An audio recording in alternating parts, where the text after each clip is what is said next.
What's up, everybody? Welcome to today's episode of Pro Democracy Pod. We have a special episode for you guys today. I'm going to be offering live coverage of the U.S. hosted Democracy Summit. I wrote an article about it yesterday, which we're going to go over before we get going with what's going on today. And unfortunately, Mila can't join us right away. It's early still. I'm sure a lot of you are just getting up. I certainly am, if you can't tell from my appearance. But I have my Pro Democracy Podcast mug filled with coffee. So I'm going to be drinking this. Mila is going to be a little bit late because she texted me last night that she had flooding in her apartment and wouldn't be able to join until later. I actually see Carl Za is texting me. He's asking if we're going now. We are going, Carl. You don't have to join just yet. But if you want, you can. I just wanted to, play a couple clips from yesterday and go over my article before we go into Joe Biden's opening remarks. So let's get going. And I appreciate you guys all joining me. I am streaming on Twitter at the moment. But we're going to be moving over exclusively to Rockfin in a little bit.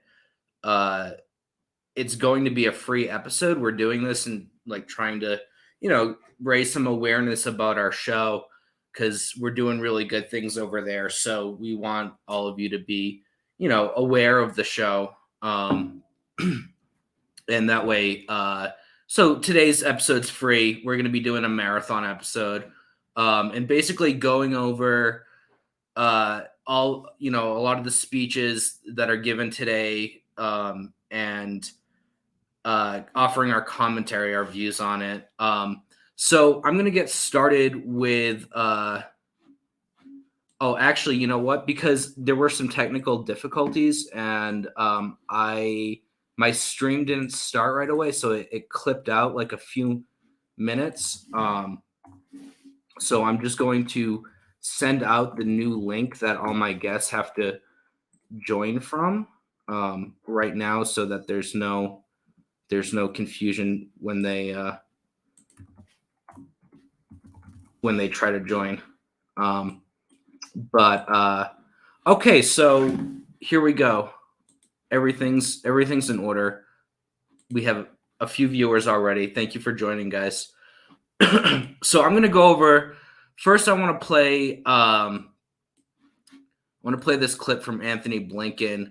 This is yesterday, and I'm gonna read the section of my article that talks about this panel that he was that he gave the opening remarks for. So I'm gonna share my screen here.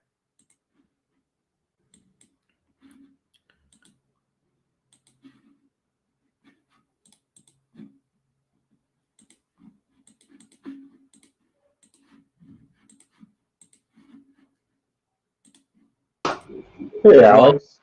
Hey, Carl. We have Carl Za in the house. Thanks for joining, man. Oh yeah, no problem. I would miss this.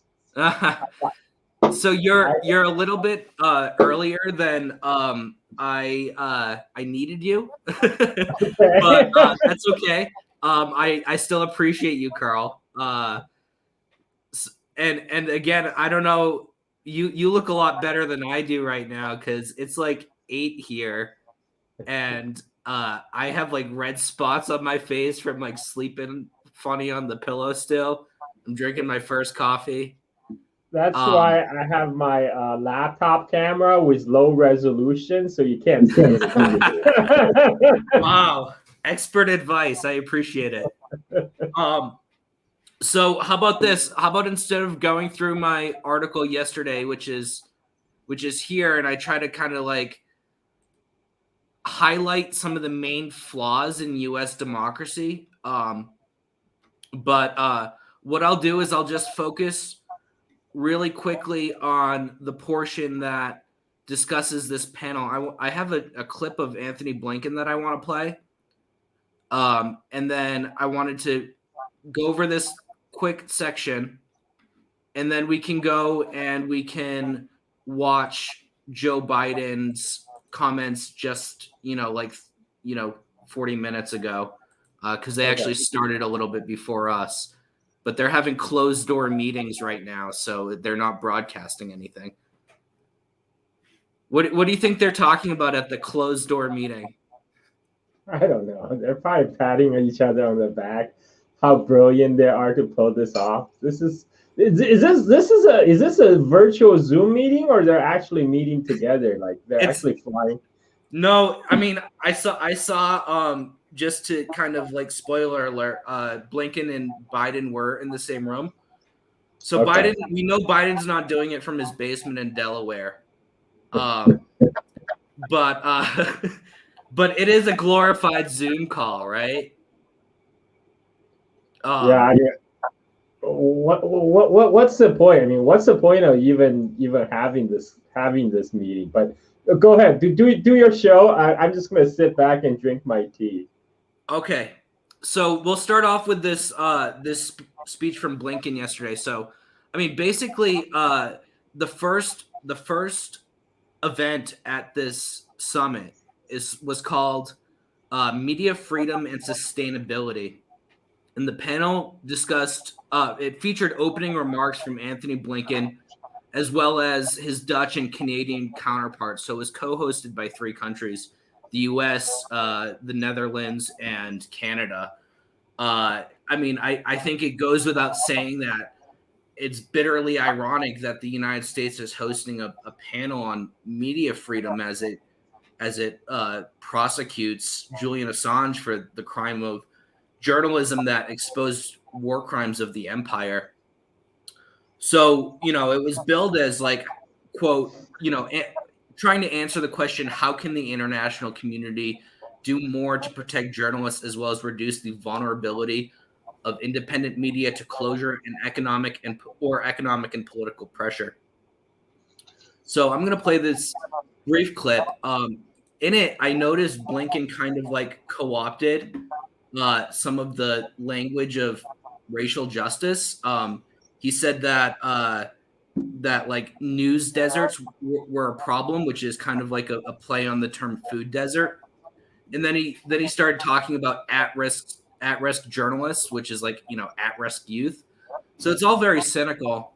But that's not in this clip. At least the news desert part isn't. But what he talks about in this clip is new funding for U.S. propaganda. So I'm going to play. At the Summit for Democracy this week. Carl, can you hear it? No, barely. I can barely hear it. Okay. Let me fix that. At the Summit for Democracy this week, we're asking governments to make concrete commitments to strengthen free, independent media and help tackle the diverse challenges that they face. Today, I'd like to highlight 4 ways the United States is doing that, among others. First, we're increasing protection from free press here at home. In July, the Department of Justice adopted a new policy to stop using subpoenas, warrants, and other investigative powers to obtain notes, work products, or other information from journalists engaged in news gathering activities.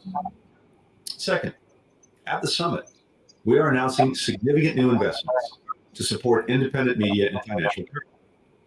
We'll make the biggest contribution by any government to the recently launched International Fund for Public Interest Media, an innovative new initiative that provides assistance to at-risk independent news outlets. The fund will be administered not by governments, but by an inclusive group of independent, well-respected journalists, media, and financial experts. In addition, USAID will announce the launch of a media viability accelerator, which will bring together media outlets, business advisory groups, and the private sector to make independent press outlets more sustainable, focusing on data sharing, technical assistance, and financial services. These new efforts will come atop the $236 million President Biden has requested in the 2022 budget to support independent media around the globe, a more than 40% increase on the amount allotted in 2020. Third, we're launching a new liability fund to provide financial support for reporters and news organizations that were targeted with litigation as a result of their reporting. So there was actually a fourth thing, but it was just I cut it out of the clip because it was too long, and it was just like, we're going to continue to call out injustice against journalists. Well, thank you for cutting it off, because I think Anthony Blinken must be like the most uncharismatic U.S. official. You can just replace him with a bot, and he changes nothing. I mean, like his presentation, his facial expression, this is designed to put people to sleep. But what he's really saying is U.S. is pouring into 230 million funding to do more propaganda. I mean, how is it going to be independent journalism when it's funded by United States government? Yeah, I mean, it's a contradiction in terms, right? And it's like, okay, so we have a new USAID project they're announcing, plus this like international fund that they're putting more money into than any governments, plus another fund where they're going to support journalists targeted with litigation for their reporting. Of course, no mention of Julian Assange. I actually, because that panel, which he gave the opening remarks to, which that last video was a part of, it was moderated by the Secretary General of Amnesty International. So prior to it, I put out on Twitter, and it had about 30,000 views. My tweet before the panel even happened, my tweet had been out for a while. I put out on Twitter asking for her if she would raise the issue of Julian Assange, because her organization, Amnesty, has called his prosecution, quote, nothing short of a full-scale assault on the right to freedom of expression. And, and then I tagged a lot of the other people and that were actually involved on the panel. And you have Maria Ressa, who won the Nobel Peace Prize for her journalism. She's been funded, by the National Endowment for Democracy. You have this woman, what's her name? Jenna Avila, who is a Honduran journalist who has also been funded by the National Endowment Democracy. You have Bei Fang, who's the president of Radio Free Asia, which is a U.S. propaganda outlet started by the CIA. She said it was started by Congress in the panel. She said, yeah, we were started by Congress. I'm like, I don't think that's right. And then you have like a BBC journalist, which is of course started by the British government. So you have like all these like Western backed journalists, propagandists, trying to tell the world about how we can support independent media. I tagged all of them, asking them to raise the case of Julian Assange. Of course, none of them did. So, the thing about these kind of summits, and this is like, these kind of things happen a lot in DC.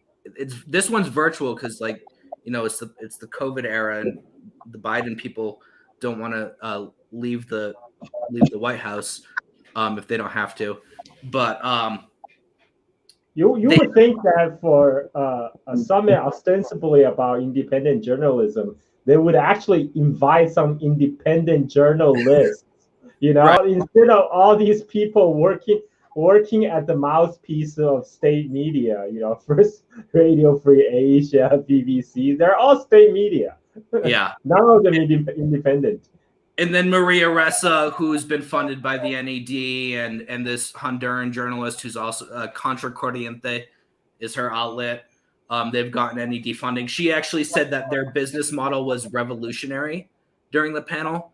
It's like, excuse me, maybe counter-revolutionary. I'll buy that. Counter-revolutionary. But these, what I was saying is these things happen all the time in DC. I went to last July this summit on religious freedom in DC, and Anthony Blinken was there, and Mike Pompeo was there, Samantha Power, a lot of high-ranking U.S. government officials. It was sponsored in part by Falun Gong and the Church of Scientology. And Falun Gong, by the way, it's a cult that's supported by United States government. They have funding back in the days before the U.S. Media what is it? U.S. Agency of Global For Media. global media, yeah. Yeah, it was called back when it was still called the Broadcasting Board of Governors. That even back then they were funding Falun Gong along with like Radio Free Asia and all these other government sponsored media outlets. Yeah. Right. Yeah, I mean, so these things happen all the time, and they're like gold mines for journalists, but journalists never go.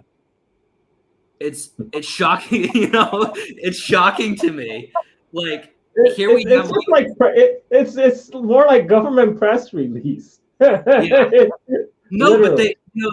they use them as an opportunity, as we just saw with Blinken. They use them as an opportunity to lay their agenda out and announce all kinds of new initiatives. And so it's a really it's a gold mine for journalists, but it's almost like too damning, right? Like I'm at this religious freedom summit in DC last July, and I'm walking around and like I go to the room where all the sponsored organizations have their booth, and like the Church of Scientology is prominent there. And it's just they have all this like literature about like Youth for Human Rights. They have like 4 front groups that are focused on human rights. And it's also ridiculous that if any journalist worth their weight in like salt was to look into it at all, it'd be a massive scandal. But they all keep quiet about it, and then journalists like me who no one really cares about. If it's a true representative democracy, I'm expecting somebody questioning why they're getting Falun Gong newspapers shoved to their doorsteps everywhere. It's like, why is my tax dollar funding this? Yeah. Who asked for this? Yeah. So I guess we can go ahead and play Biden's speech today. I haven't seen his speech. It was just like 40 minutes ago. Let's do it. I'm ready for a laugh. Yeah, me too. I need it. These things are like, what the hell did I do with my layout here? Okay. Well, you guys have to you have to be patient with me because I'm very computer stupid. What happened to Carl? No worries. How do I get you back? I can see you. It's all good. Okay, I'm back. Here we go. Okay. All right. So I have it kind of ready to go here. Of course, they start the stream and then they make you wait 40 minutes for like anything to happen. Oh, yeah.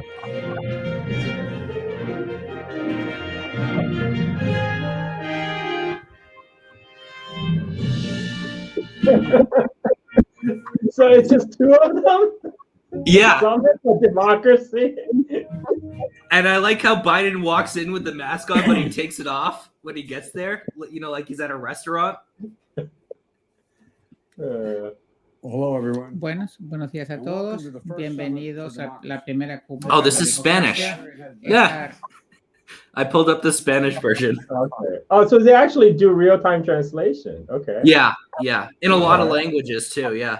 I mean, I'm sure they put a lot of money into this. I don't know how you blow millions of taxpayer dollars on a virtual summit. But that probably very few people care about. I mean, well, I don't think any of my real life friends really like care about this stuff. Yeah. I don't think my real life friends even know about it. I mean, this is like, look, it's got 3,628 views. That's pathetic. you take like an average like Twitch video game streamer and they have like 4,000 times the views. Because that's actually fun. I mean, who wants to listen to Anthony Blinken or Joe Biden? Right. That's torture. Us apparently. We're masochists.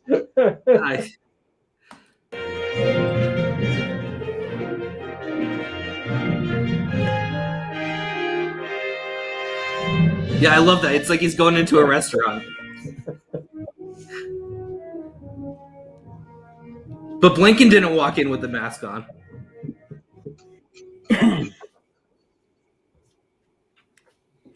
Well, hello, everyone, and welcome to the first Summit for Democracy. This gathering has been on my mind for a long time for a simple reason. In the face of sustained and alarming challenges to democracy, universal human rights, and all around the world, democracy needs champions. And I wanted to host this summit because here in the United States, we know as well as anyone that renewing our democracy and strengthening our democratic institutions requires constant effort.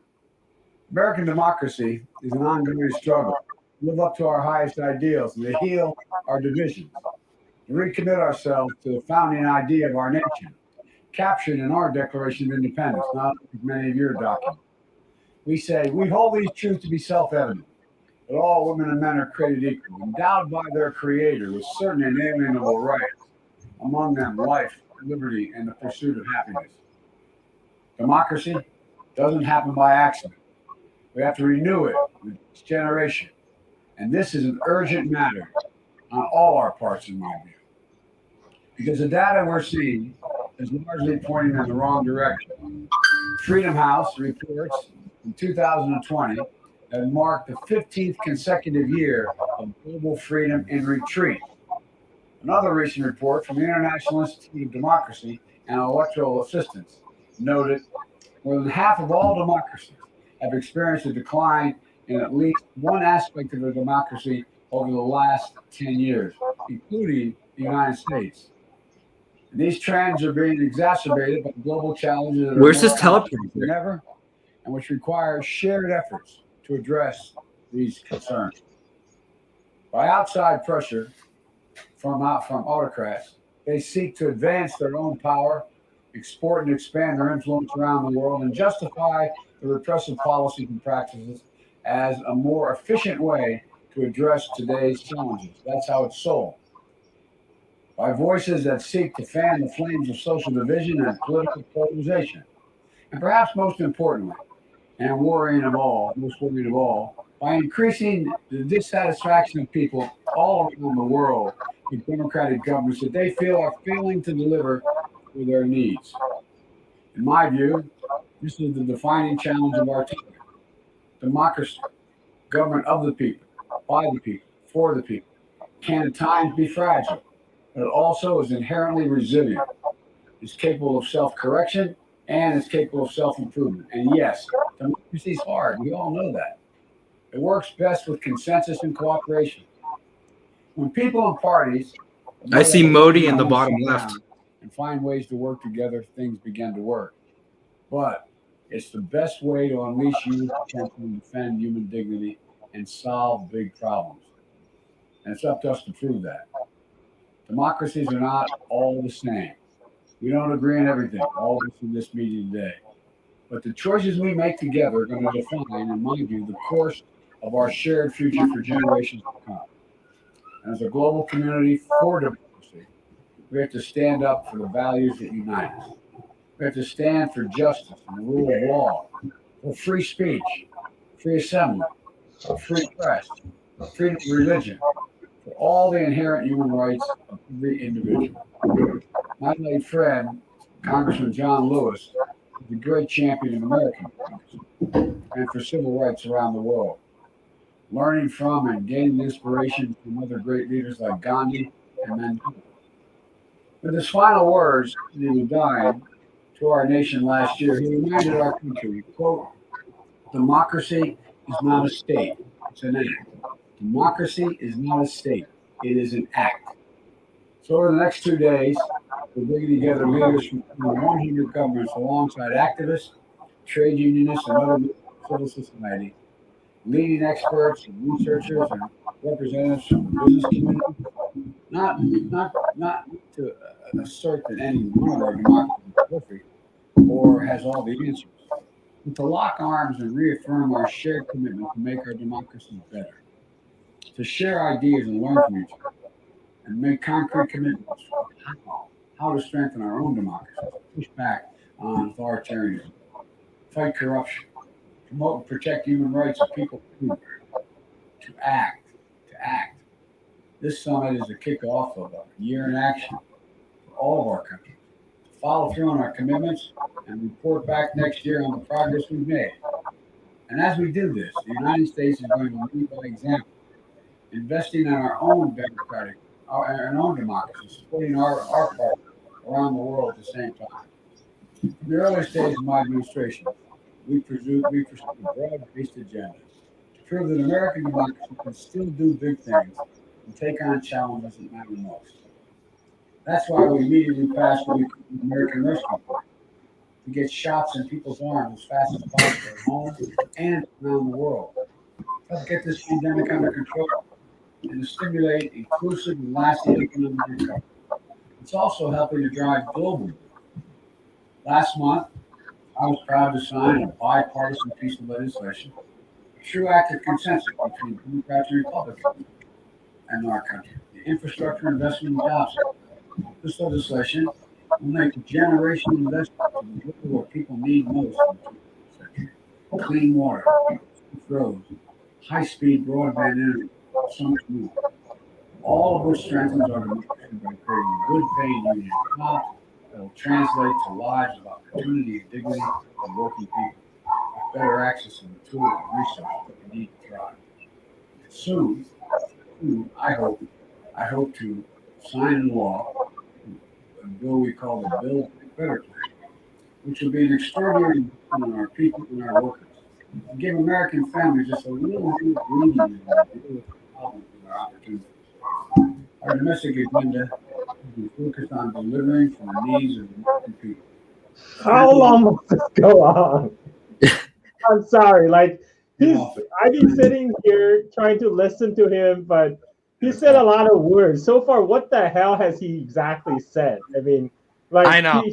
It's like I understand every single word, but string together, I have no idea what he's saying. Like, well, I only one sentence I agree that freedom is retreating in United States, and I have not hear how he's planning to address that, and explain it why it has been a problem. Why is the freedom retreating in the United States, and what he's planning to do about it? See, that's what I like to hear from him. But so far, it's just blah blah blah blah blah blah blah blah blah. Yeah. Well, I mean, that's the thing with these things, right? Is it's like a lot of that. It's just all the buzzwords thrown together, and then you get like an original like platitude that some speechwriter got paid handsomely for. And then like after like 3 hours, you get like a news drop, and they say it so casual that you're like, huh? Like you wake up, you're like, oh, better write that down, you know? I was seriously about to fall asleep listening to Biden. I mean, he looks terrible. He looks worse than I do. It's hard. It's really hard. I mean, I try. I was like, he's my elder. I try to respect him, let him finish what he has to say. But oh my God, okay. Sorry. Let's keep going. Well, his like first few sentences sounded like the trailer to a Marvel movie. He's like, democracy needs new champions. All right, let's see if we can stomach more of this. Yeah. I lost you again. I don't know how to do this. I'm not good at this. Here we go. Okay. My administration recently released our first national strategy on gender equality and equity. We're fostering greater worker power because workers organizing a union to give them the voice in their workplace, in their community, in their country isn't just an act of economic solidarity. It's democracy in action. We're making it easy for Americans to register to vote. And we've doubled the number of attorneys defending and enforcing voting rights laws through our Department of Justice. My administration is going to keep fighting to pass two critical pieces of legislation that will shore up the very foundation of American democracy, the sacred right of every person to make their voice heard through free, fair, and secure elections. we need to enact what we call the Freedom to Vote Act and the John Lewis Voting Rights Advancement Act to prevent voting discrimination, provide baselines for accessing the ballot box, and ensure the will of the voters is upheld, and so much more. We should be making it easy for people, not harder. And that's going to remain a priority for my administration until we get it done. Inaction. And as we continue to work to bring the United States closer to what we call a more perfect union, we're doubling down on our engagement with and support of democracies around the world. Earlier this week, I released the first U.S. government strategy on countering corruption, which elevates our fight against transnational corruption, a crime that drains public resources and hollows out the ability of governments to deliver for the people and just evaporates the confidence that the people must need to have in their government. The strategy includes working with other partners, all of you around the world, to improve transparency, hold corrupt actors accountable, reduce their ability to use the United States international financial system to hide assets and to launder money. And today, I'm proud to launch the Presidential Initiative for Democratic Renewal, which will focus efforts across our diplomacy and foreign assistance programs to bolster democratic resilience and human rights and globally. Working with our Congress, we're planning to commit as much as $224 million in the next year to shore up transparent and accountable governance, including supporting media freedom, fighting international corruption, standing with democratic reformers, promoting technology that advances democracy, and defining and defending what a fair election is. Let me give you a few examples of the kind of work this initiative will entail. A free and independent media. It's the bedrock of democracy. It's how publics stay informed and how governments are held accountable. And around the world, press freedom is under threat. So we're committing critical seed money to launch a new multilateral effort of our International Fund for Public Interest Media to sustain independent media around the world. And through our USAID, we're going to be standing up a new defamation defense fund for journalists to help protect investigative journalists against nuisance lawsuits designed to prevent them from doing their vital work around the world. We're going to launch new programs to help connect anti-corruption activities across civil society, the media, academia, labor, and protect whistleblowers, and help partners eliminate money laundering and safe havens. I agree with the dogs. This is like, what the hell is this? Yeah. Yeah, I apologize. I mean, so typically, I agree with the dog. I completely in agreement with the dog. Yeah. Nobody should be made to suffer through this. I mean, I totally understand why you only have 3,600 views. I mean, who want to willingly submit themselves to this? This is, I mean, he took a long time to say they're going to pump money into to do more propaganda. You know, yeah. He just said that in the beginning. Say like, hey, you know, we have a lot of tax dollar money lying around. We're gonna sending the pipeline to fund more government mouthpieces. You know, I think that would be a good idea. That's all he has to say. He's like all these blah blah blah blah. I mean, like people are already falling asleep by the time he like, you know, get to the point. Yeah, I mean and you're exactly right about them just like pumping money into the shit, because like they're like, oh, you know, there's a deficiency of democratic accountability in our multilateral institutions, you know, all these vague buzzwords, and then what are they gonna do about it? They don't tell us. They just throw money at it. Yeah. I also like how Biden has like an audience of like 110 world leaders, and he's like promoting the Democratic Party's domestic agenda. Exactly. You know, like, what are you doing? Like, that's when you're like talking to the American people, talking to Congress, like not like what does Narendra Modi care about Build Back Better? All those leaders, I bet they have the same thoughts that you know that went through our mind, who were forced to listen to Biden. It's like, come on, guys, just get to the point, please. Fast forward. Maybe I can fast forward. Maybe there's a button here. No, I don't. I think because it's 1.5 live. speed. By the voice of, or strengthened by the voice of all citizens.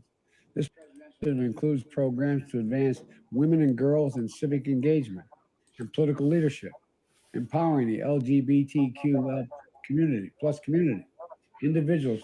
We only got 4. And democratic Only 4 institutions letters. promote labor law reform, working 5. and work organizations.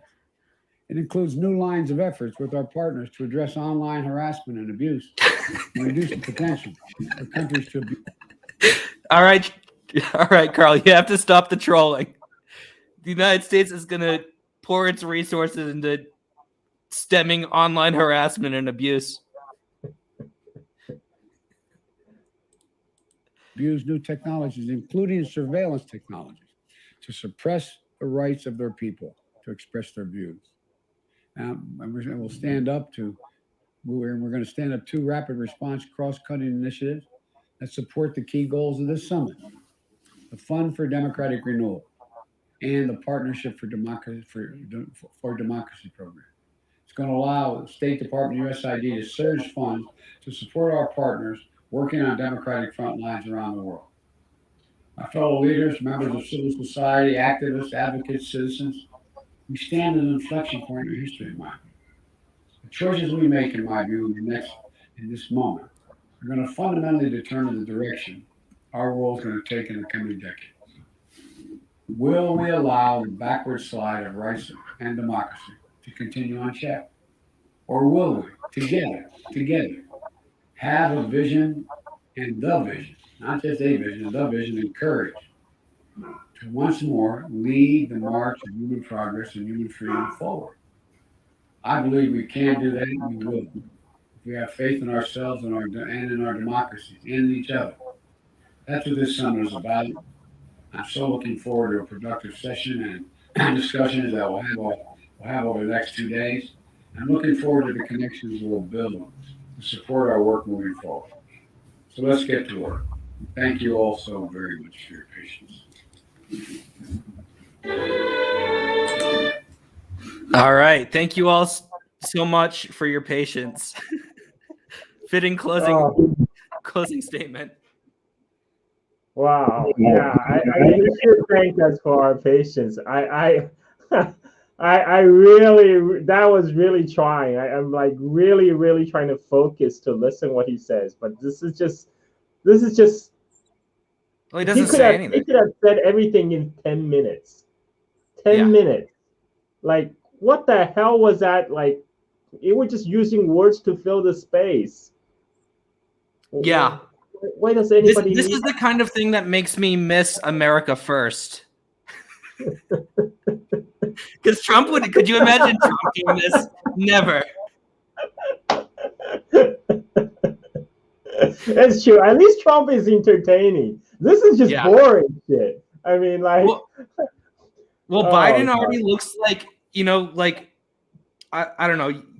You're an American citizen, so it's like when you haven't seen a president who's gone out of office for a while, and then it's like, it's like 8 years later or something, and then you see like a recent picture, and you're like, oh my God, they're really old. They got really old. That's how Biden looks now. I mean, he's old. It's senior abuse. They shouldn't put him up to, like, people. If people see like old man Biden's age working at Walmart, they will say, "Oh my God, this is terrible. This is the same thing. What the hell is he doing?" Oh my God. Yeah, exactly. But I mean, Bill Clinton looks like healthy compared to him, Well, yeah. Well, he's got a couple ways of staying young, apparently. Yeah, I was gonna say. Bill Clinton has this method of relaxation. Hang at the Epstein's compound. Right. Probably. It's funny too. I guess Bill Richardson was one of the powerful people named recently in the Epstein circle. This is a guy who, I guess like what his deal is he like gets like paid speaking gigs for MEK, And then he takes that money and spends it on Epstein's island. Wait. So United States government puts money to fund MEK, this Iranian cult, and then MEK takes that money, pays Bill Richardson, and then Bill Richardson spend it on Epstein's compound. This is like a vicious circle jerk. I mean, like, what the heck? Like, this is where our tax dollars went. Yeah. Oh my God. Exactly. Yeah, regime change cults and pedophile islands. Yeah. Welcome to democracy in America. We hope that you can join us in this pursuit. I mean, I wish if Biden actually talk about that and how we're gonna fight that, there will be more viewership. People will actually listen. That people actually would care about that. This would have 300,000 views, not 3,000. Live. Yeah, for sure. I mean, they. I don't even understand what this. I think it's just kind of like laying the groundwork for like doing this in the future. I guess that there's closed door meetings where obviously the real stuff is there. That's where the real meat and potatoes is, or however you say that. Half the time I'm podcasting, I'm like using phrases and I'm like, did I use that right? But yeah, I mean that's where the sausage is made, right? I mean, like they say the freedom is retreating U.S. Totally correct, and it's the doing of the United States government. And the big in cahoots with the big tech companies. We just have Twitter purging a whole bunch of people by the reports of ASPI, because they're working with ASPI, this Australian think tank that was founded by United States government, funded by Raytheon, funded by Lockheed Martin, all these arms manufacturers. And ASPI is telling Twitter, so like, look, there are a list of these accounts who whose view we don't agree with. So we're gonna report them as bots. Please take care of them. I was monitoring like these so-called security experts tweeting about this, how they arrive at the report. They say, oh, look at these bots. They work at the Chinese working hours. I'm like, does that mean they're not bots? Does that mean they're real people? Half the time I'm working at Chinese work hours. And they say, oh, look, they took there's a sharp drop of activity during the lunch hour. Their tweet activity goes down during lunch hour. So you're basically saying you took some real people's account and you purged it and you call it bots. Yeah. Right. What you're saying too. Bots don't need lunch. Yeah, exactly. And why do the bots have to work with the Chinese working hours? Right. You think bot will be 24/7? Well, and the most scandalous thing of what you've just said is that in China you get like a decent lunch break. Yeah, people can go home and take a nap. They have like siesta time. You get like 2-hour lunch break, or you can take a nap. Wow.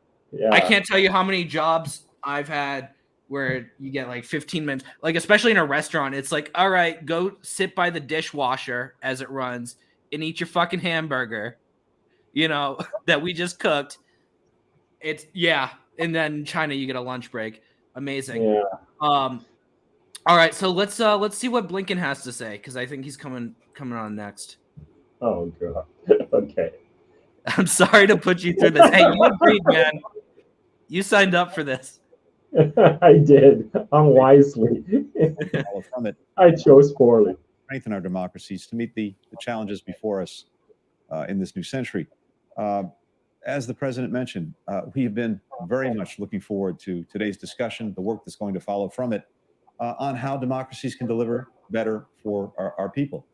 And as the president said, and as I think we all know, our democracies are facing growing challenges around the world, from within and from without. Decreasing citizen trust in government, threats to democratic institutions. We've seen a democratic recession in recent years. And these are not challenges to be taken lightly. We have a lot of work to do. But that's exactly why we're here today. While each one of our countries faces real challenges, we also know that democracy remains the most effective way to tackle those challenges and to advance human dignity. From engagements with civil society to reforms to strengthen democratic institutions. Just replace this guy with AI. Come on, like replace him with an AI announcer. We lose nothing. Yeah. God. Okay. Well, and he's like saying democracy is the best system of government, and then also it's failing everywhere. Yes. Exactly. Today to learn from each other's experiences, and that's really one of the driving ideas behind this gathering. So we will now begin a closed door session. I respectfully request our friends from the media to leave the room as we get started on that. As we discuss how we're gonna, divvy up the resources of the world in the least democratic way possible. At least he was short, right? Yeah. Thankfully. So that's great. They give us all the boring stuff, and then they go back to the closed door meeting and do their taking over the world bit. That's great. Right. Yeah. It's just like, it's like how ridiculous. Okay, you're having a summit on democracy. Okay, media, please go. We're gonna do real work now, okay? Media freedom is so important. Get the fuck out of here. Like, what are you? It's just like, how are you gonna? If we need to strengthen transparency. Yeah, totally. I mean, this is. I honestly don't understand what's the point of this democracy summit. They already have like G7, G20, whatever. It's like, what's the point of this? Like, I was patient. I was trying to listen to Biden on why we need this new summit, and he said this is the first democracy summit. So there's going to be more every year. Yeah, like they're hoping to do it in person after this year. Oh God! Like, I hope they all get COVID. This is terrible. Yeah. Well, and you're right. It's like we already have G20, G7. We have, the World Economic Forum. We have the International Monetary. How many more things do we need? We already know who rules us, right? Yeah, they should just all move to Epstein's Island. All of them should just like quarantine together. Yeah. And then we can nuke it. Yeah. Oh man. So we're caught up on that. So I guess we can talk about if you don't mind if we go over my article for a bit. We're gonna have more people joining us later. I know that you have time constraints too, so just whenever you need to go, that's fine. But I thought it was worth talking about. So basically, I did an article yesterday. Oh yeah, this is important. So guess who's invited to the Democracy Summit? Juan Guaido. No. Yeah. No. I know. Who would think? President. And then what's her name? I don't even know how to. Svetlana Tsikhanouskaya. I don't know, the Ukrainian lady who they're trying to Guaido into power. Oh God. So I wrote Guaido. I wrote also invited is Venezuelan opposition activist Juan Guaido, who was declared by the U.S. to be the interim president of Venezuela. Nearly 3 years later, Guaido is still considered the interim leader of the country by the U.S. and its allies in the region. Despite a failed military coup attempt, his coalition completely falling apart, and having never participated in a presidential election. Guaido's de facto Belarusian counterpart, that lady, an opposition figure who lost in the country's 2020 presidential election, will also be speaking. Now here I have a link to a poll. She may be the favored to lead her country by only around 4% of Belarusians. So just 4% of Belarusians want her to be president. But she maintains a solid 100% rate of support from Washington-based think tank fellows. And I'm sure, and also that 4% of the support also resides in Washington, D.C. Right. Right. They're just like voting by mail. Yeah. And then I'm sure you saw like I don't know, when I was watching Biden, I noticed Taiwan was there. Of course. They were invited. China was snubbed. Ukraine was invited. Russia was snubbed. And then Israel, where millions of Palestinians live as second-class citizens. They're apparently democratic enough to invite to such an esteemed event. Where else? Brazil is invited. Brazil, whose president just said only God can oust me. Jesus. I mean, you can't make this up. It's like somebody tweeted at me, because this is actually pretty funny. I'm gonna pull up this tweet. Because I went to obviously I've been on the Democracy Summit's YouTube page lately. So I went to their YouTube channel, and I saw this banner of a protest. And look, if you look right here where I have my mouse, I don't know if you guys can actually see my mouse, but in the top right, you can see this lady has numbers written on her her arm, and that's not like some kind of like Holocaust reference. What that is when people go to protests and they think that they're going to do something that's going to get them arrested, they write the number of their lawyer on their arm. No way. So that's what that is. And the State Department used that photo. So I'm looking at it. I'm like, okay, this is what's the story of this photo, right? So I did a reverse image search, and what I found was that it was a there were a few more steps involved. I'm not going to bore you guys with that process, but what I found was that it's originally from Shutterstock, and the State Department bought it. And here in the original photo in the top left, you can see it says "Fight for Socialism," socialistparty.org.uk. So they're using as their banner photo. They're literally commodifying activism. Yeah. Oh God. And let's look at the countries not invited. Okay, so there's Russia, which isn't socialist, but then there's China, then there's Venezuela, then there's Nicaragua, then there's Cuba. So all the socialist countries aren't invited, and then they use a photo of a socialist protest to promote themselves. This is Democratic Party platform now. It's just they adopt all the woke progressive language, right. Wrap themselves in the the color, the rainbow flag, but they're still the same establishment party. I mean, they just subscribe to all, they pay lip service to all these all these language. Like you said, they co-opted the language of progressivism and then with that photo, there's like people of color in it, so they're like, okay, this checks the boxes, let's use it. Yes. There's a brown lady with a megaphone, good to go, ship it. And then somebody tweeted that at me, that it checks it has the multiracial look. And then somebody else said the U.S. is a live action Onion article, which is just the perfect description of this whole summit.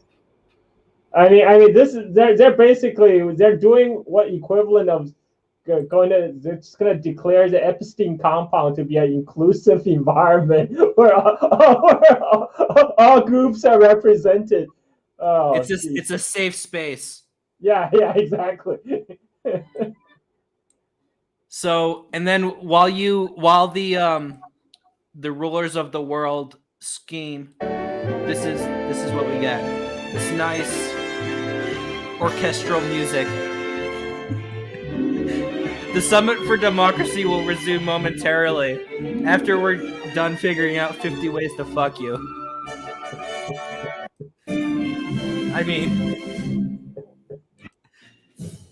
how many people are just like sitting here getting like really like, can you picture like the Kamala stands, like the, you know, the real like neoliberal people that are just like, yeah, let's do some democracy.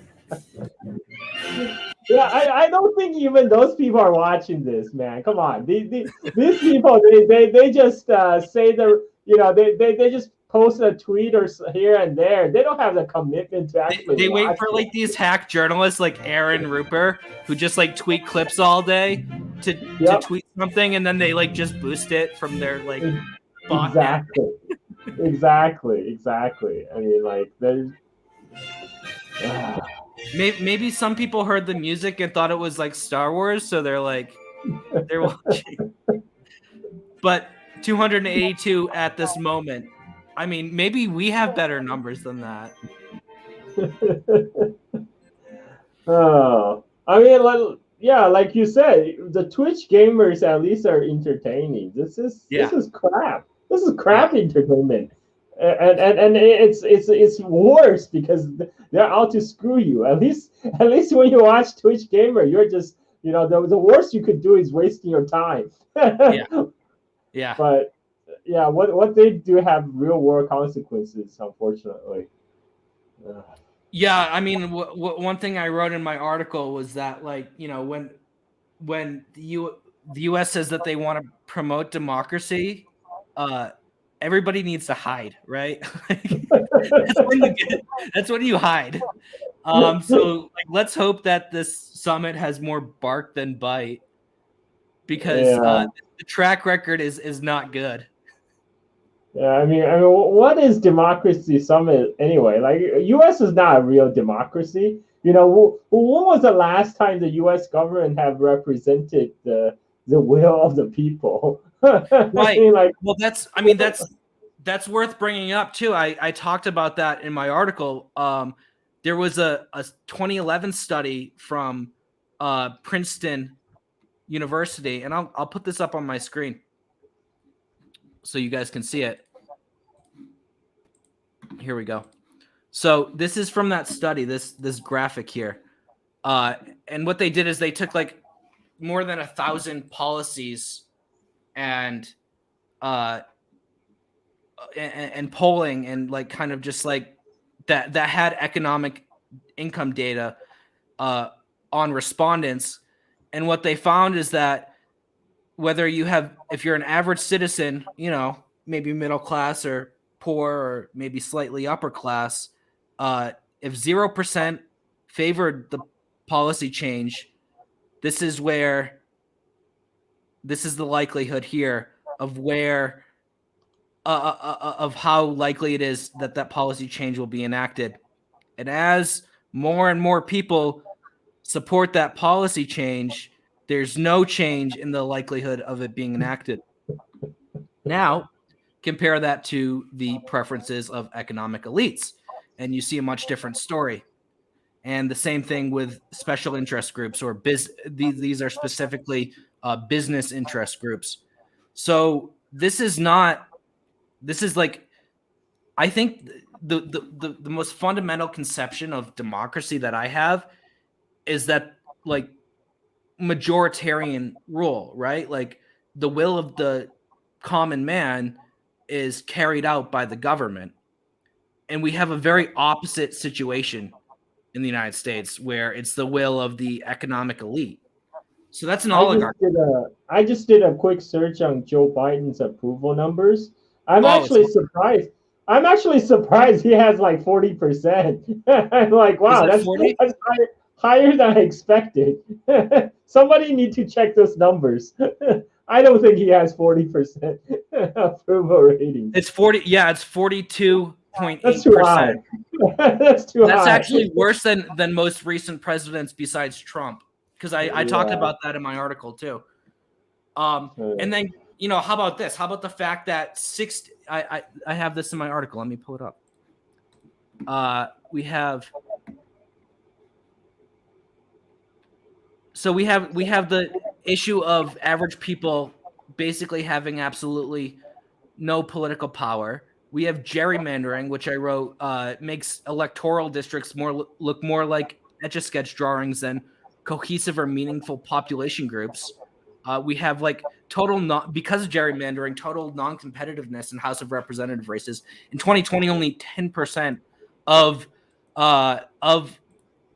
electoral House districts were actually competitive. Like there was like a shot in like it going to either party. Yeah, I mean, Go ahead.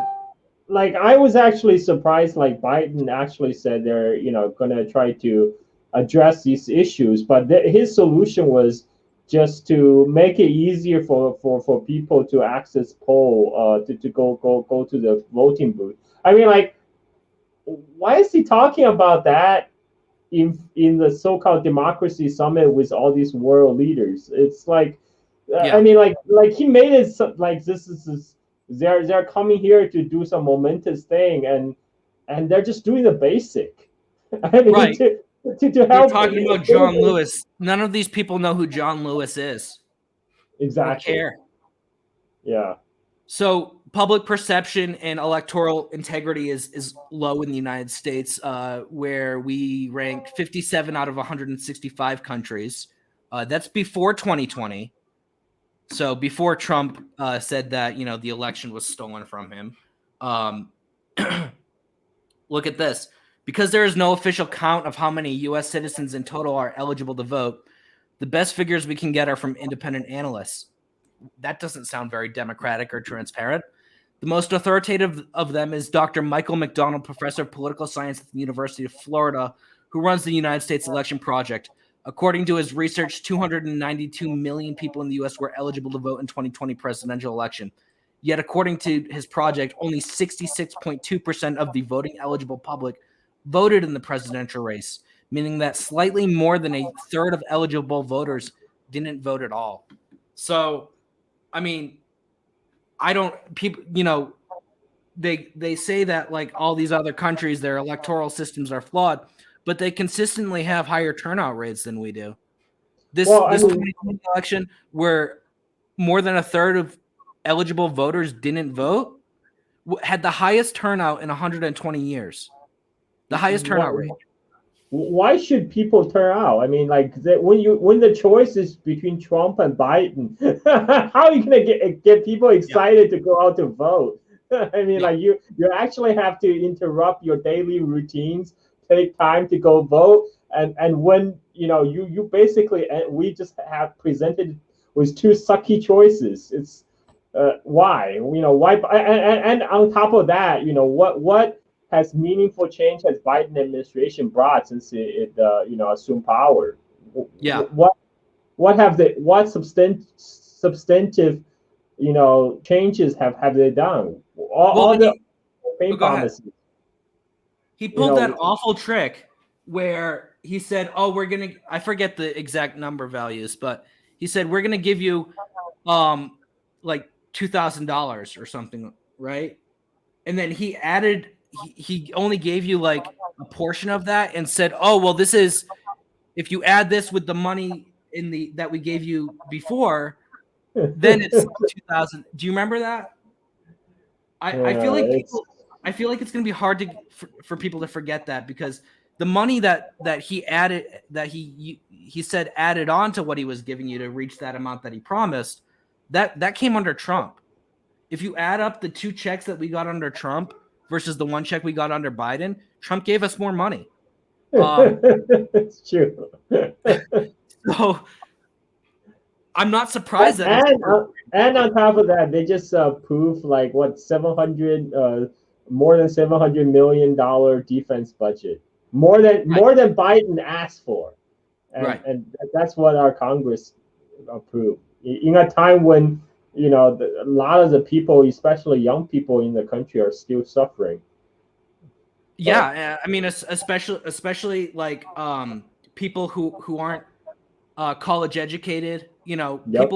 people who were poor or low income are suffering worse than ever, and it's like basically life as normal for the college educated and the employed because they're working from home, right? They're still getting And the U.S. poverty alleviation program is basically get them to join the military. exactly. Well, I mean, that's something to talk about too, because real quick, let me just say Biden only got 443,000 more votes than people who didn't vote, right? So, and the people that didn't vote cited reasons for abstaining, such as a lack of interest in the election, the feeling that their vote wouldn't make a difference, or general dislike for the candidates, right? So Biden barely beat the couch. In 2016, people used to say, oh, Hillary Clinton won the popular vote. I'd say, no, the couch won the popular vote because more people didn't vote than voted for Hillary Clinton. But, you know, let's talk about poverty alleviation. You have in the U.S., and this is in my article too, more than 1 in 8 Americans living in poverty, or equal to 12.7% of the population, with almost half of them living in extreme poverty. That's from 2017. I'm sure it's worse now with the pandemic. 18% of children living in poverty. So the child poverty rate's higher than the the overall poverty rate. And then with Black Americans, 42% of Black children live in poverty, almost half. Compare that to China, who was deemed not democratic enough to attend the summit and has eliminated extreme poverty this year. I mean, I remember one of these think tank journalists were tweeting that you know, the definition of democracy is that you know, you get to change, you get to have a change of political parties. Yeah, right? I saw that. And I think it was Eric Lee who said the difference between China and United States is United States you get to change parties, but you don't get to change policies. Yeah. And in China, you don't get to change the part. I have that quote in my article. You don't get to change the party, but you can change policies. Yeah, this is that tweet. Sheena Chestnut. Her middle name is Chestnut. No. Okay. China/Asia dictatorship/democracy and national security. She sounds like a real expert, man. Strauss Center. I don't know any of these. UT Austin, the LBJ school. That sounds like top 10 public policy graduate school at okay. 18-month DC track.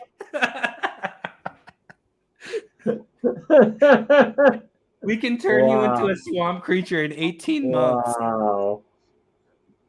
So she says the most basic definition of a democracy is a policy system in which parties lose elections.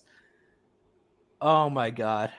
And wait, was Japan invited to the Japan, democracy? Yeah, of course. Yeah, I mean, Japan is where like they have a single party for decades after World War II. Yeah. Okay, so I think there's like 4 years, like in the entire post-war history, where Japan was ruled by a party that's not other than the LDP. Let's look at this. We have the participant list: Albania, Angola, Antigua and Barbuda, Argentina, Armenia, Australia, Austria, Bahamas, Barbados, Belgium, Belize, Botswana, Brazil. I feel like I'm doing that like you know, the Animaniacs.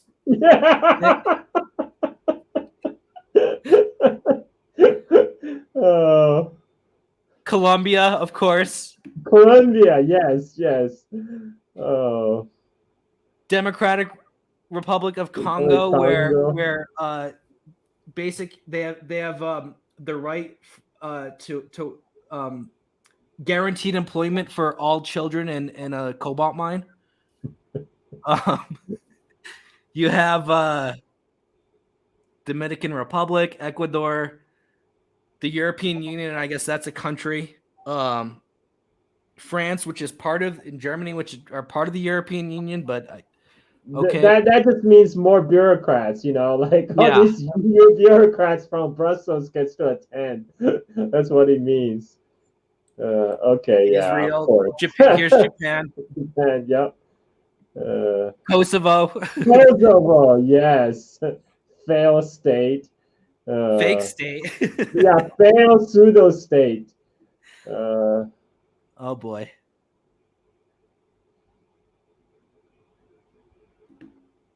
See, I'm not North Macedonia where NATO rigged the election.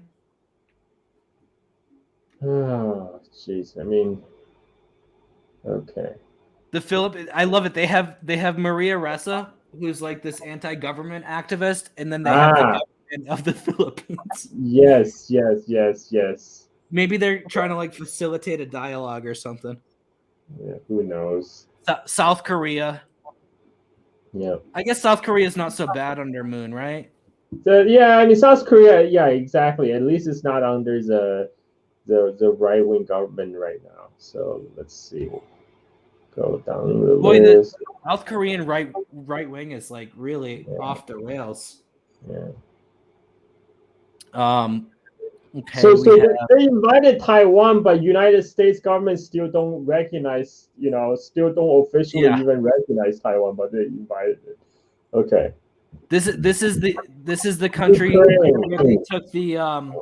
they took the photo from where people were forced to write their lawyers' numbers on their arm. Yeah. Because they could get arrested by the police for protesting. So. Yeah. And Ukraine is there. Wow. Yeah, of course. Yeah, I mean that's the thing. It's not about democracy. It's about provoking Russia and China, or not even provoking, but just like shoring up support for the information war, right? Yep.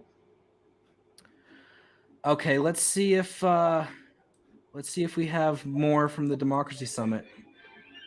No, we're still playing the orchestral. They're still divvying up the world. Yeah.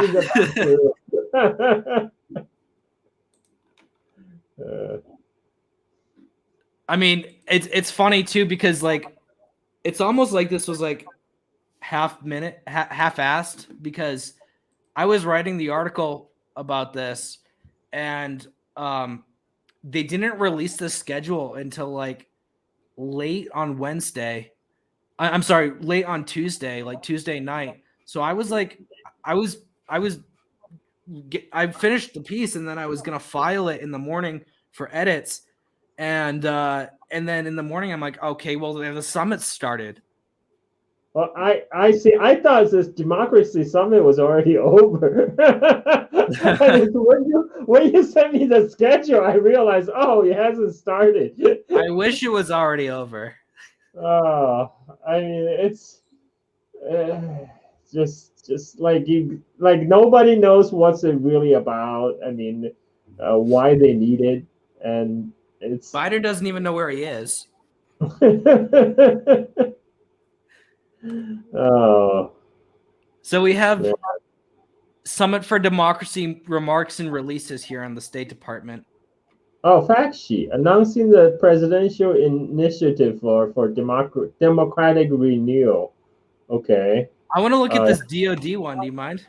Oh yes. That's probably the important one. It's the meaty one. The Department of Defense is proud to support President Biden's Summit for Democracy through programs that bolster. Oh God, I'm sick of this word bolster. That bolster democratic norms and further the professionalism of military and security forces in partnership nations, let's like Turkey, right? Where we're gonna modernize the Grey Wolves, and the Free Syrian Army. This guy, Secretary of Defense Lloyd Austin, the other day he confused Russia with the Soviet Union again. Yes. It's 1992, the year I was born. So as Secretary of Defense Austin said, we look forward to, quote, a brighter future and even stronger rules-based international order because that quote means more security, more stability, more prosperity, more resilience, and more openness. That just means more defense budget. Yeah. More money for the Pentagon. Security cooperation remains a critical component of our effort to strengthen relationships with partners and allies, and we foster that cooperation with a keen eye on respect for human rights, democratic values, and respect for civilian authority. Again, just look at Turkey, NATO ally Turkey, which is, Well, look at the paragraph below. Our WPS program advanced opportunity for women in partner nation security sectors, addressing sexual harassment and abuse, protect women and girls during conflict and crisis that United States initiated. Yeah.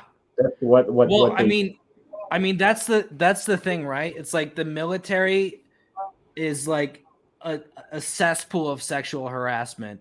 I mean, all the time you see these scandals. There was that Marines Facebook page a few years ago that had like naked photos of like all the women Marines on it, just being passed around. I mean, gang rape is like a huge problem in the U.S. military. And then all the like U.S. government supported institutions that say we're going to protect women and girls. What do? They like rape women and girls. Look at the NGO world. I was reading the other day about a scandal. There was a leaked paper from the UN. Of course, that leaked paper was never released by the journalists it was given to. It was just like kind of reported on it in like a 7-paragraph article. But back in 2000, there was like 40 human rights NGOs that were all like abusing, like raping women and children. I could pull up some of my research. I have it still here because I was working on an article. I got kind of sidetracked, but and also, yeah, while you're looking that up, remember when during the Afghanistan withdrawal, all these people are up in arms. Like, what about women in Afghanistan? It's like United States didn't go into Afghanistan to protect Afghanistan women. That has never been the case. I mean, the best way they can do that to protect them is stay away, stay the F away. Yeah. I mean, but there's like these massive scandals of like, I mean, so like the International Rescue Committee was one of the NGOs implicated in this scandal, and they were, again, they were like raping women and children, because the leak was never actually released. I can't say like who did what, which organization did what, but like here's an example of what the kind of stuff that was happening in these NGOs. This is from the UN.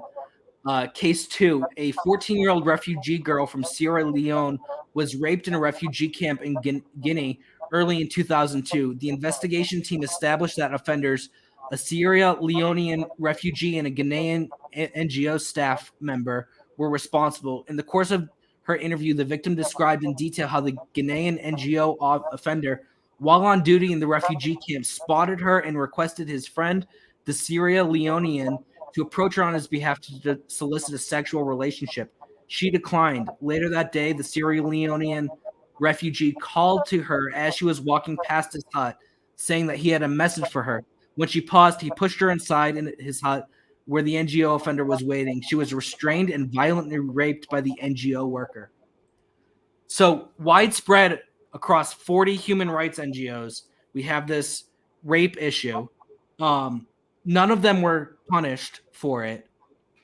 And for example, International Rescue Committee was one of the organizations, one of the 40 NGOs that was implicated in this. And then at the same time, you go to their YouTube page and they have all these videos of protecting foreign people from child exploitation and rape. So it's totally hypocritical. It's a total scam meant to just like pull at heartstrings and get funding so that they can go out and rape people. I mean, if you go to a lot of global South countries, you see all these NGO people driving in their SUVs, like basically living like kings on their whatever funds and while disparaging the locals and basically exploiting the vast difference in the income between themselves and the locals, and then they are, like the sexual exploitation is only just one facet of that. That's their lifestyle. That's how these NGOs make a living. They do all these PR work. Well, all these PR work in the developed world, saying, "Oh, we're doing the good deeds to get funding." So basically, enable them to live like the old time colonials in these global South countries. That's the reality, unfortunately. and we're both expats, and we could say that. Okay, I am supported by my Patreon subscribers. Disclaimer. So, I mean, look at Samantha Power, right? Who had a number of roles in the Obama administration. Under Biden, she's the director of the United States Agency for International Destabilization, USAID. Back during the Obama years, during a trip in Africa, she was traveling in a heavily armored 14-car convoy that was barreling up the road. This is according to somebody. This is a quote from somebody that was on that convoy. Samantha Power and her team, quote, "didn't slow down when we approached the village of Mokong and struck and killed a 6-year-old boy. Then we were gone. While an ambulance in the convoy stopped to offer aid, there was nothing that could be done. The SUV that hit Toussaint, the young boy, briefly pulled over before being ordered back on the road, and the motorcade did not stop." So that's like, this is how much, I mean, the top aid agency has a woman on it, leading it, who like didn't stop her convoy when they killed a boy in Africa. I mean, that's like, that just speaks volumes about how morally bankrupt these people are. But because that's what they do. A lot of people are even desensitized to that because that's how they operate in these countries. And they're above the local law, and they're not held accountable by anyone. Yeah. So it looks like we have a little something from the stream. And again, I know you have to go, so don't worry about me. I'll be here. Yeah, it's getting late. It's hitting midnight right now. After midnight, turn into a pumpkin. Well, okay. Can you stick around for a few more minutes? Like sure, 5? Sure, no worries. All right, cool. Let's see what they have for us.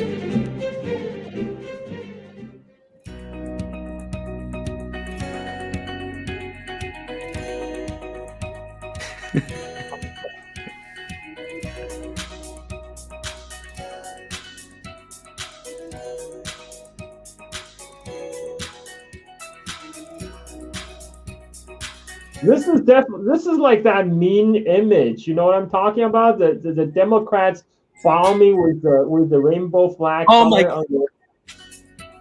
my god! And they have the National Police of Honduras, this fucking brutal gang that works for drug cartels and beats up students on the regular. Did you see that? I missed it. I'm sorry, I interrupted you. No, go ahead. Look at this. Yeah, they have like look, National Police Honduras. And the dude's got the same name as the drug dealing president, Hernandez. Wait, but Honduras just had an election. The old president is out. Yeah, that's right. But his name was Juan Orlando Hernandez. The National Police are notorious in Honduras. Notorious because they're just so brutal. I have videos of them that I've published picking up rocks off the street and throwing them at students. The police, the National Police. Wow. And look at the dolls, man. Oh my god.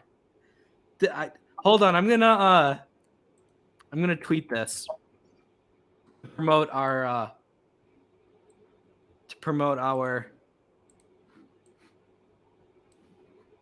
episode here. So we'll finish watching this, and then you can get going. I appreciate you being here.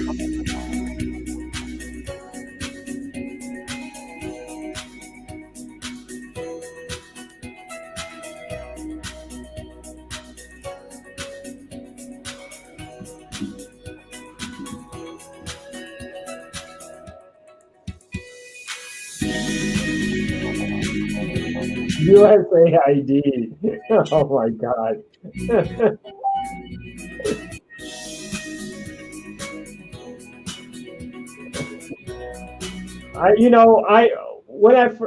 He's back. He's Our back. favorite guy, most interesting man in the world. Oh man, or initially I signed up for this because I was looking for a good belly laugh, but man, it was so boring. I didn't I'm know sorry. it was so boring. I'm sorry, Carl.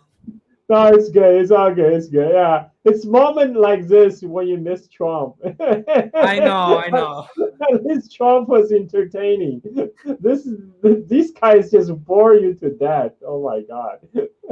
We should get him on the podcast to do the comments.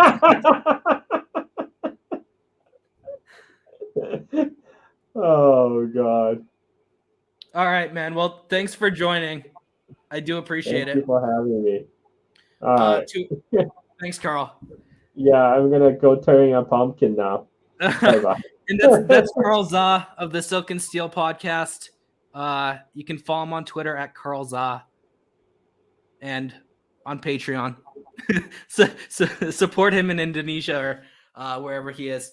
So I'm gonna tweet out this clip, this image here of the USAID ad at the Democracy Summit.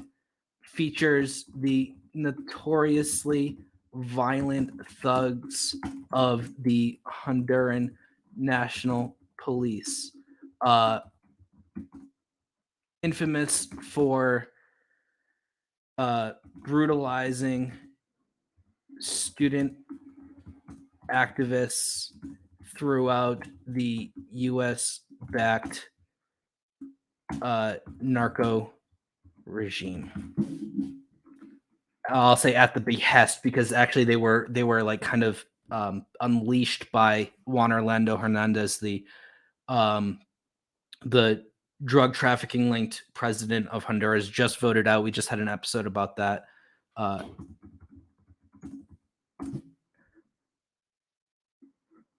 And then I'm going to say on Twitter, this is for Twitter because I'm trying to promote this episode. And again, if you guys are watching, I really appreciate it. Please share. We're trying to raise awareness about our podcast. Mila will be joining later, and we have more guests to come too. But I'm going to be doing this for a while today, just trying to keep it going and track this summit because as Carl and I were talking about, this is like where the sausage is made. And at these kind of summits, usually they're based in DC or like Brussels or something. But they get very little attention from the media, even independent media. So, as boring as it is, it's super important to cover it. We've already learned about new USAID initiatives, new US funding for propaganda. And you get to see all the hypocrisy on full display. So I wanted to cover this, even though it's a little bit boring. I'm going to try to keep it as interesting as I can for you guys. But let me finish up this tweet with a link to the podcast. And I apologize. My dogs are going crazy in the background.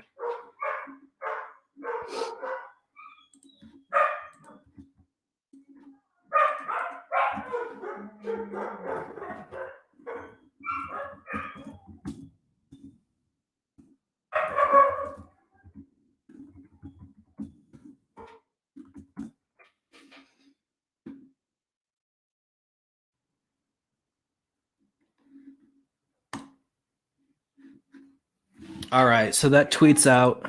I can't believe that photo of the Honduran police, the national police, who are just like famous in that country for their brutality. Again, I've let me see if I can play this this video I have of them throwing rocks. Just bear with me, guys.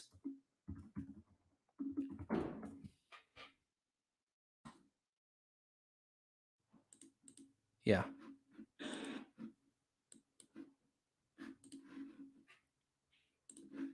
Here we go. All right. So this is the photo that USAID used, Honduran National Police, with these children hugging these like inflatable cops. And then this is a video of the National Police that I published. See, they're throwing rocks. Hijo de puta, eso casi me mata. Dios mío. The police out here are specifically targeting me and other journalists and human rights workers because the students told us they're going to. So they've been having this injury on my foot from a rock. And wow, another right here. And standing behind that tree, just trying to take cover. And they were throwing them right directly at me. There's another rocket coming right now. They just started tear gassing again. So one of them ran all the way in. Okay. So I think you guys get the idea. We're gonna continue to go through this summit. Let's listen to what Blinken has to say.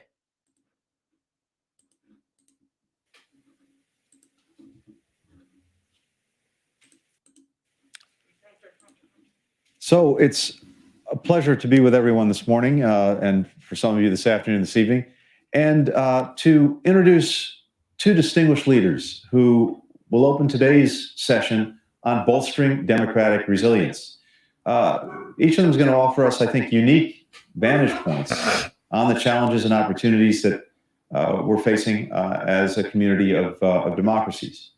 When the COVID-19 pandemic hit and threatened New Zealand, Prime Minister Jacinda Ardern ensured public health while respecting human rights and fundamental freedoms. I think she demonstrated how effective government leadership that preserves civil liberties, elevates voices of the marginalized, is critical for gaining public trust at a time of crisis. And so we very much appreciate having the Prime Minister with us to share insights on how democracies can build back better together from the pandemic through increased resilience, solidarity, accountability, and to deliver broadly for their people. These are invaluable lessons, and we look to the Prime Minister to share them. Ina mana, ina reo, raurangatira mā, ngā mihi mahana ki a koutou katoa, mai tōku whenua o Aotearoa. Tēnā kōrua, Mr. President, Secretary Blinken, thank you for bringing us together for this session on strengthening democratic resilience. My distinguished fellow panelists, heads of state and government, the many civil society, academic, and private sector leaders here today, greetings from Aotearoa, New Zealand. Tēnā koutou, tēnā tātou katoa. Democracy, pluralism, and partnership, underpinned by human rights and the rule of law, are essential to our identity as a nation. Aotearoa, New Zealand is one of the oldest democracies in the world and has held regular elections since 1854. In 1893, we became the first self-governing country in the world in which women had the right to vote in parliamentary elections. Since 1867, there has also been dedicated seats to ensure our Indigenous people, Māori, have a voice in our parliament. But our democratic system is not just about voting. It took almost a century longer for governments to address equality and justice issues for Māori and for women, and this work continues today. While we can reflect positively on progress to date, we need to be conscious that democratic systems and the progress they make can be fragile. They need certain things to thrive. Among them, high-quality institutions, a clear social contract that binds people together and underpins their relationship with governments, an unwavering commitment to human rights and the rule of law, a real voice for marginalised people, and the ability to make decisions and respond to pressing economic and social issues. The COVID-19 pandemic has had a wide-ranging impacts on us all, from millions of deaths around the world to hundreds of thousands of new daily cases. This is having a lasting human impact on those who have been sick or lost relatives and friends, on the way we live, on our workplaces, and on how we communicate and connect.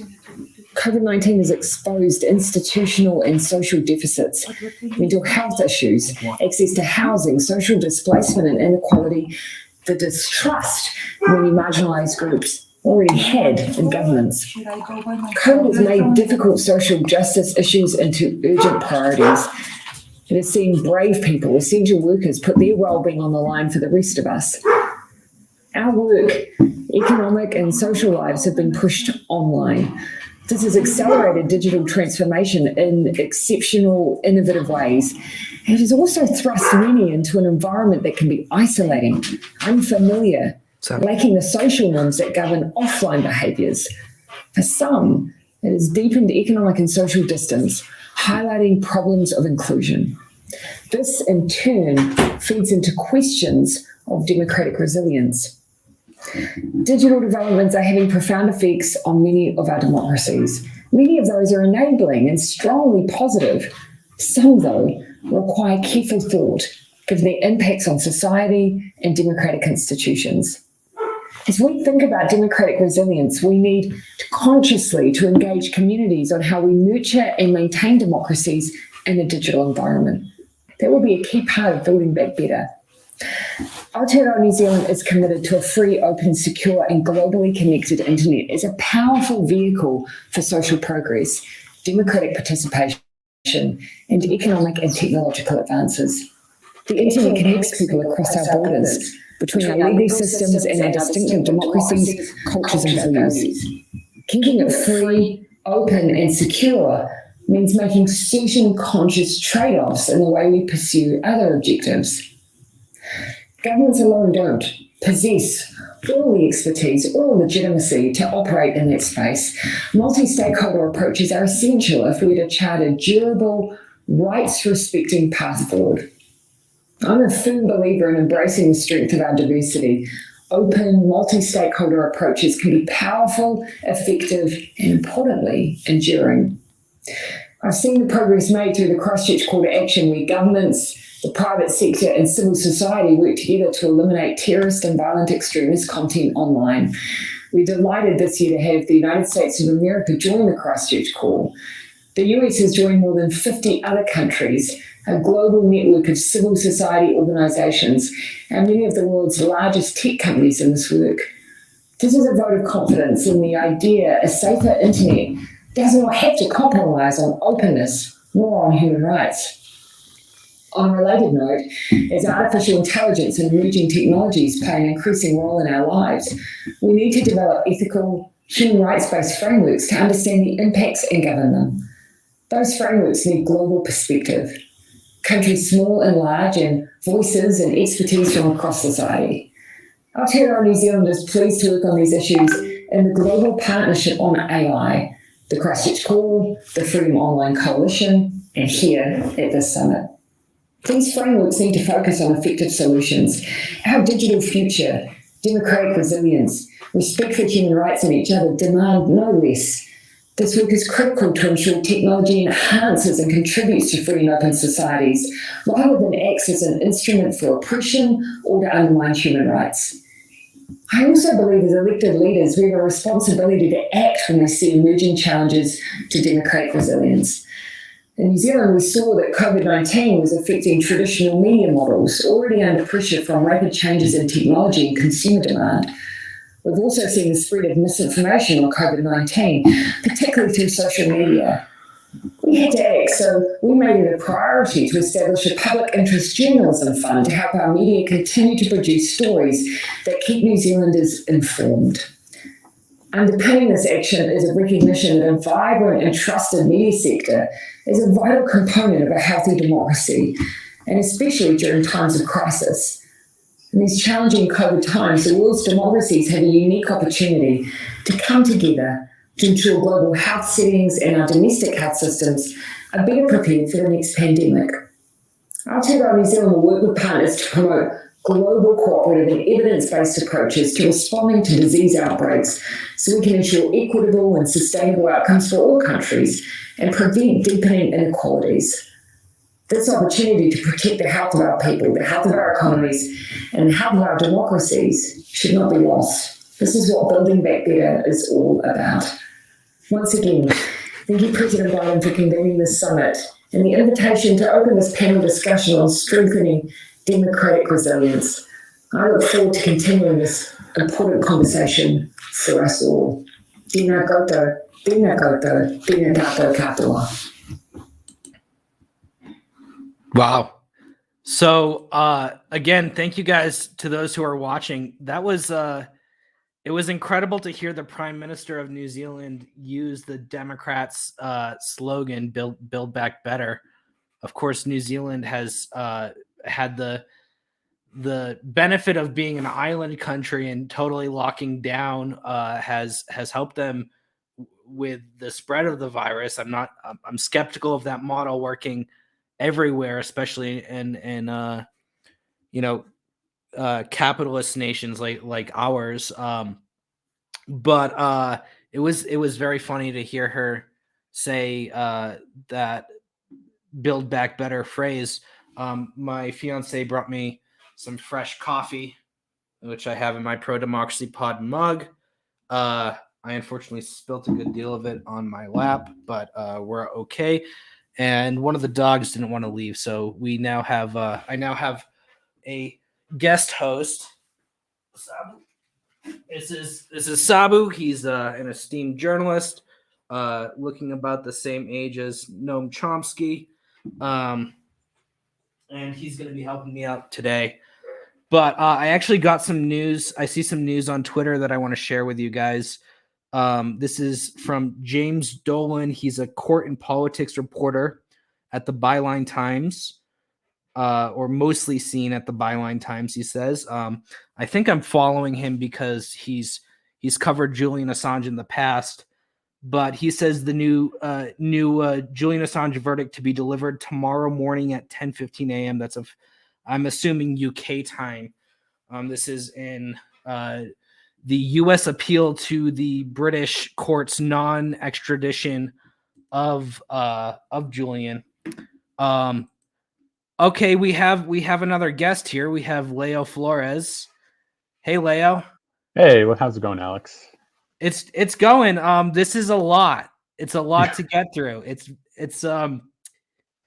we were talking. I was talking with my last guest about how it's just like buzzwords strung together, and then they like do like a news drop where like you actually learn something insightful or say something that's just like the height of hypocrisy.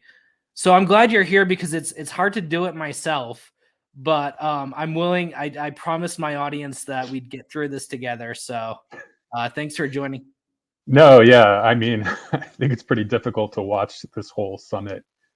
Alone it's even worse. But I'm glad I can offer some company for you.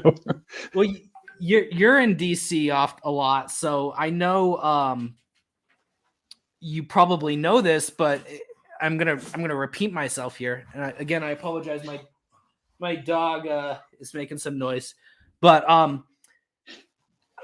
these summits happen a lot. And it's really where the sausage is made. I'm sure mostly in the closed door stuff, and we've had a lot of closed door stuff already, even led by Biden. But people don't go. Journalists don't go. Even independent media. And it's boring, but it's important.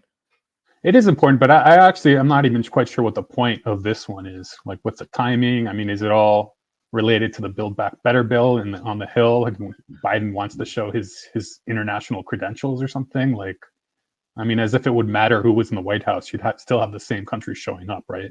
Like nobody Right.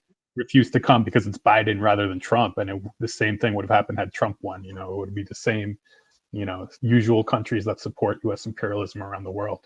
Right. Yeah, and I mean, I don't know why we're promoting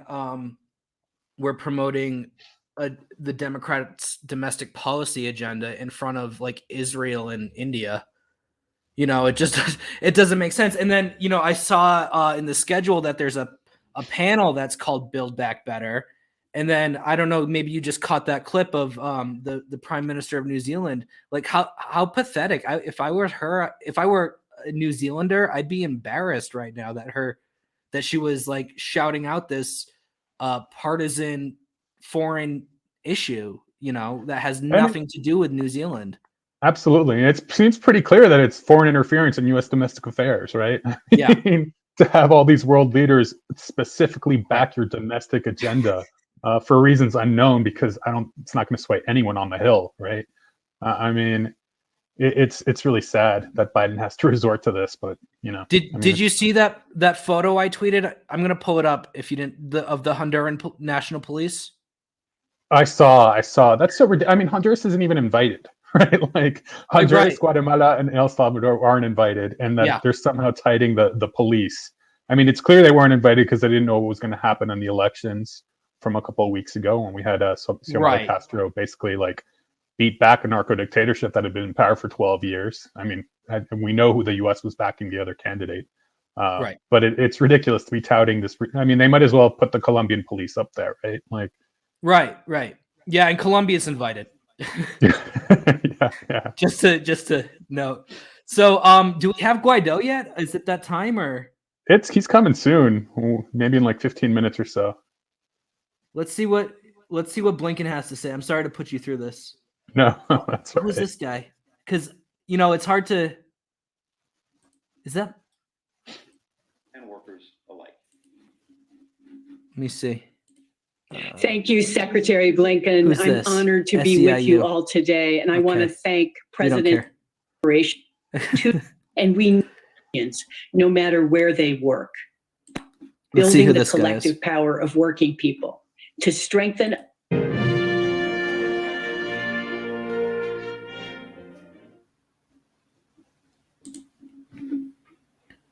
Thank you to Mary Kay Henry, the president of the Service Employees International Union, for that powerful message on workers' rights and how essential it is to democracy. I'm Enrique Acevedo, a correspondent with 60 Minutes Plus and CBS News, and I'll be moderating the rest of our panel discussion on bolstering democratic resilience. For 15 consecutive years, the world... I'm so sick of that term, bolstering democratic resilience. We've Whatever heard it that like means. 100 times already. Yeah. What do you think that means? I mean, I have no idea. I mean, this is one of the least democratic countries on earth. How can you be an empire and be democratic? Of course, Right. Bolstering I mean, I guess they're talking about going after the January 6th people somehow. Is that what Yeah. bolstering democratic resilience means? Yeah, I think that's accurate. Yeah, I mean, I was showing a graphic earlier that shows that average people have like their policy preferences of average people have next to no impact on policy outcomes, whereas the economic elite and the business interest groups, business aligned interest groups have that positive 45-degree angle correlation. Yeah, I mean, that's a fascinating study. I really want to see it for other democracies Mhm. around the world, right? To see just how democratic, just how responsive these other countries are to the needs of their own people. Yeah, because I mean, like I was saying earlier, like the metric I use, if we're gonna look at like actual democracy and like take that term at face value, which I would not advise. But if we're gonna do that, I would say like it's the relationship between the government and the will of the majority of people, right? Like the government enacting the agenda which is favored by the majority of its citizens, right? That's democracy, and obviously that's not what we have in the U.S. But in countries that we attack, socialist countries, that's much more the case. I mean, not always, but I mean, what do you think in Latin America? By the way, I don't think I mentioned you're the Latin America campaign coordinator at Code Pink, so I apologize for dropping that. Oh yeah, no worries. I mean, yeah, I mean, when the State Department talks about democracy, they're always like, "Oh, well, it goes beyond elections," and they always happen to say that when there's an election result that's unfavorable to U.S. interests, right? That no, democracy has to go beyond. It's not just elections. And yeah, I mean, that's fair. It's not just elections, but elections can be a big part of it. I'm not sure how else you would gauge the will of the people. Right. But I mean, it's a ridiculous discourse, right? Because I don't know if you saw on Twitter, I don't even know who this person is. I think a professor at UT Austin had this thread about China and democracy, and she said something like, democracy is when political parties lose elections. We just talked about that. Oh, Yeah. I mean, which is so ridiculous. And it's doubly ridiculous in the case of Juan Guaido, who's going to be coming up, because, he was never elected to anything other than a seat in parliament. And that was in the previous legislative elections in Venezuela in 2015. Since then, he's boycotted elections. He actually didn't even vote in last month's election in Venezuela, despite the fact that the vote in his home state for governor was actually pretty tight between the PSUV candidate and the opposition candidates. So this is a dude who doesn't care about democracy one bit. I mean, his so-called interim government is really just like a mafia, right? I mean, it's organized crime seeking to loot Venezuela of all of its resources. It's pretty sickening, really. I'm not looking forward to seeing him, but I will say, if you look at kind of side-by-side picture of Juan Guaido in January 2019 and Juan Guaido now, he looks like he's aged 20 years. I mean, that's the only presidential thing about him is how much he's aged in the past 2 years. Wow.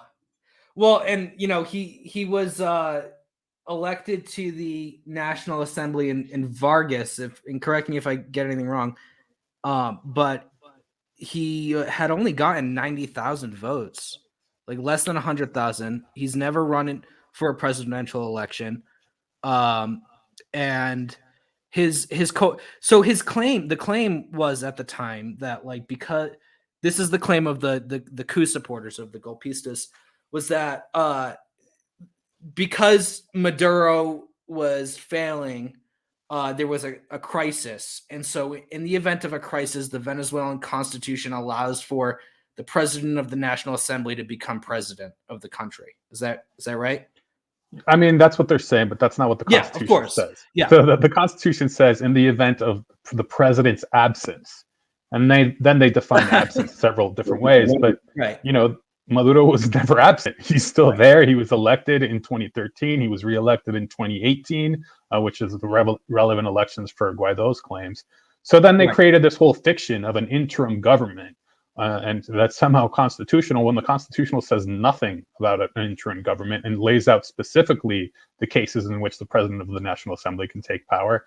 And those steps or those conditions, those criteria were never met in Venezuela. So it was a fiction to start with, right? And the thing about Guaido, Vargas State later became renamed La Guaira State. And he was elected, of course, but he was I think he was on the party list. So it's not like he was even directly elected. He was basically put on there by his party. Really? And he was like, I don't even know that he was first on the party list in that state. I think he was second on the list. And so because Venezuela's system is like a mixed system of direct election for the National Assembly, it's direct election of representatives, while some of the other ones are elected by party list. So Guaido, is a dude who's never himself really been on the ballot. It's only been his party that's been on the ballot. That's how he got elected.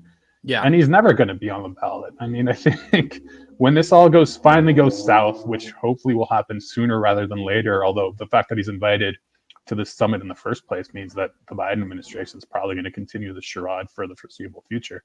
But, Guaido has something like an 83% disapproval rating, and that's according to opposition polls, right? So, if you look at a real poll, it's probably closer to like 95% of the people disapprove of Guaido, because he's a joke, but he's a dangerous joke, because he's continually, trying to overthrow the government.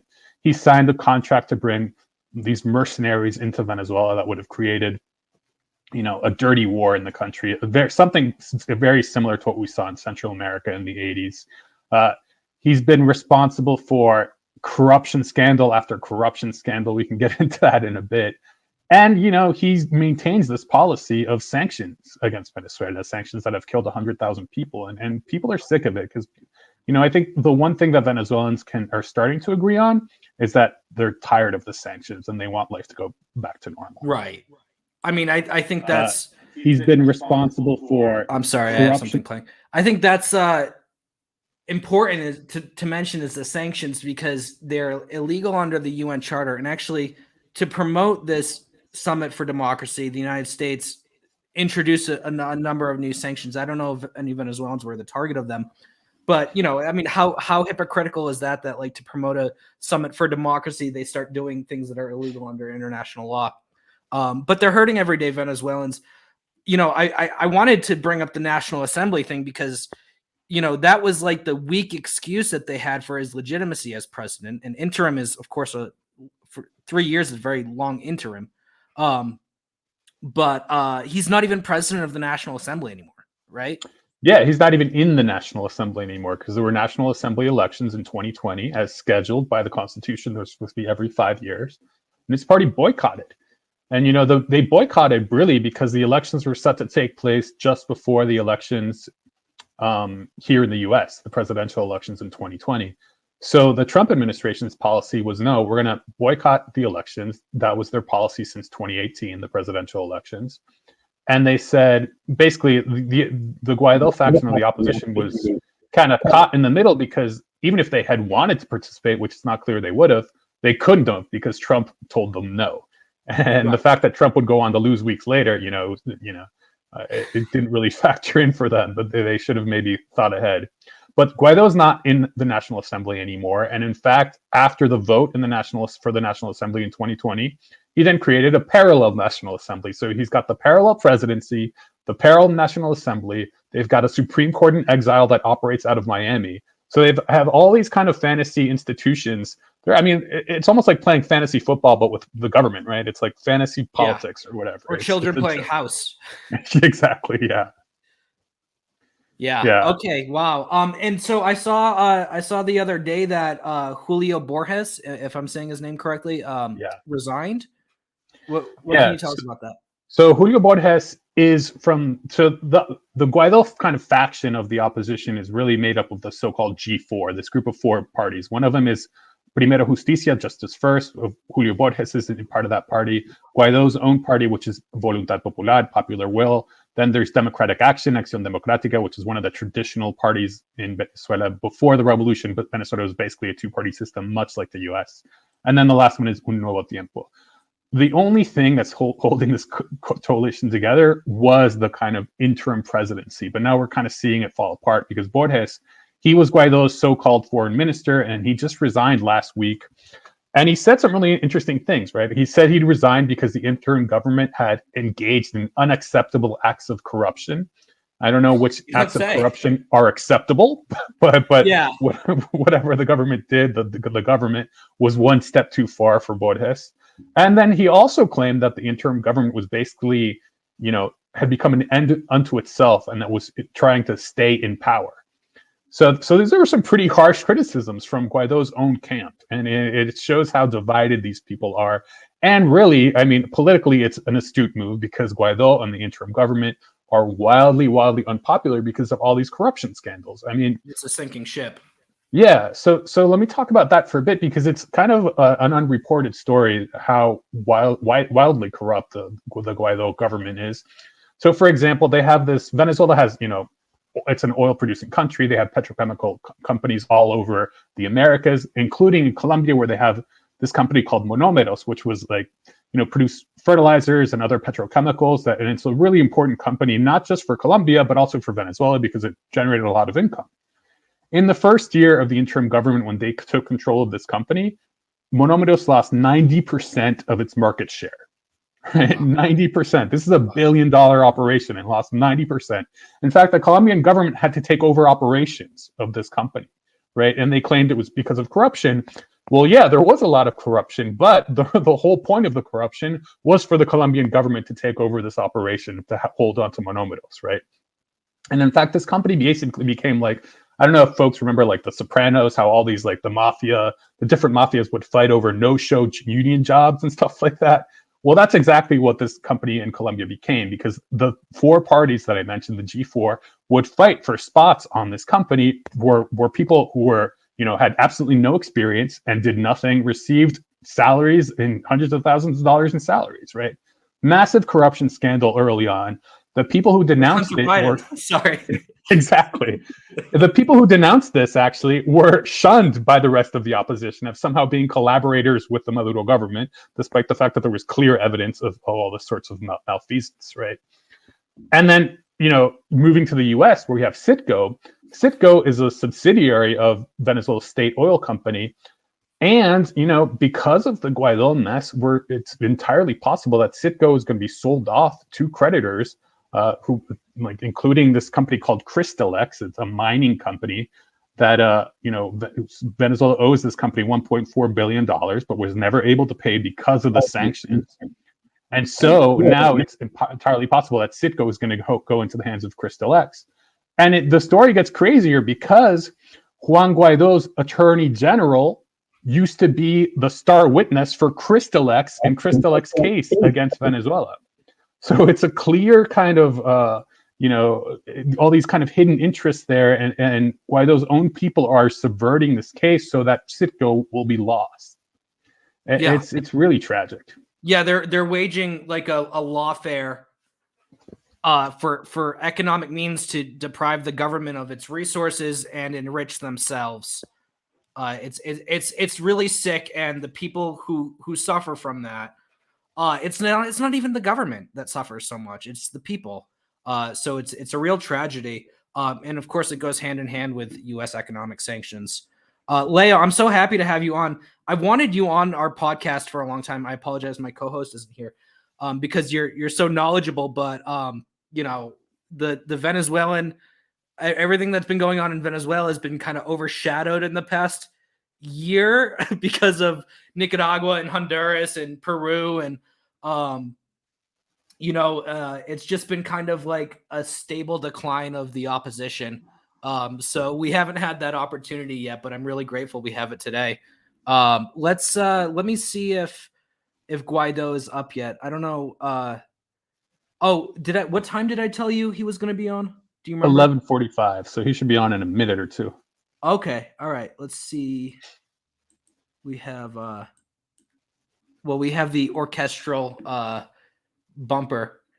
The whole thing is so austere and at the same time such a joke,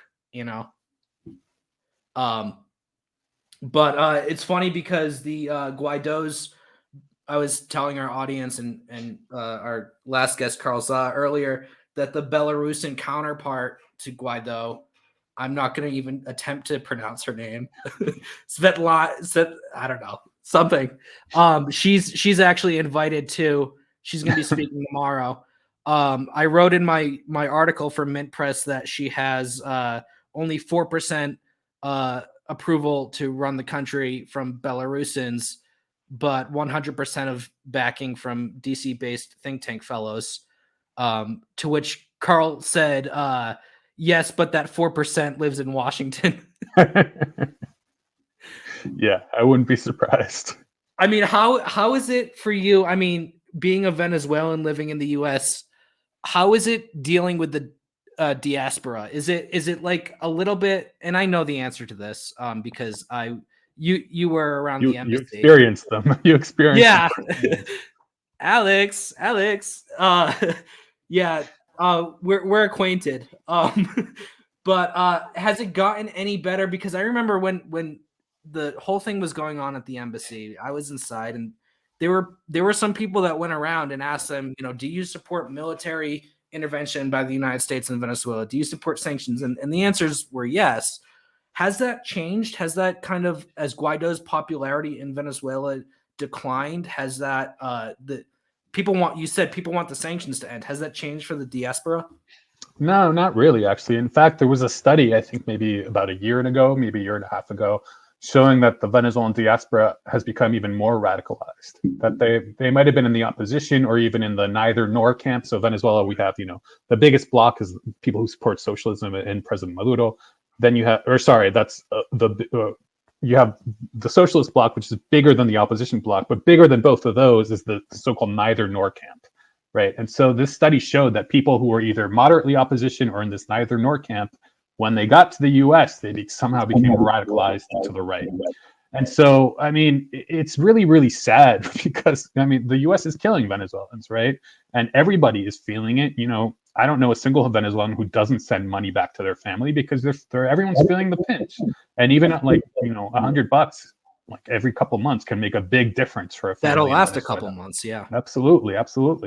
And so, the diaspora is firmly in the camp of sanctions. There are those who hate Juan Guaido, but they criticize Guaido from the right. There's this the extreme extremists in Miami want to get rid of Guaido because he hasn't delivered on regime change or an invasion. And so I think that's like the diaspora we're dealing with. But I know that there is a bunch of Venezuelans in the U.S. who are very silent on the issue because they can't speak out, because if they do, they'll get shunned by their own communities. And as happens with, new immigrants, you're very dependent on the people who are already here for connections for jobs, education, legal advice, and you can't really bite the hand that feeds you. So hopefully that'll start changing with time, though. Yeah. And we have Guaido on now, so I'm going to start the speech.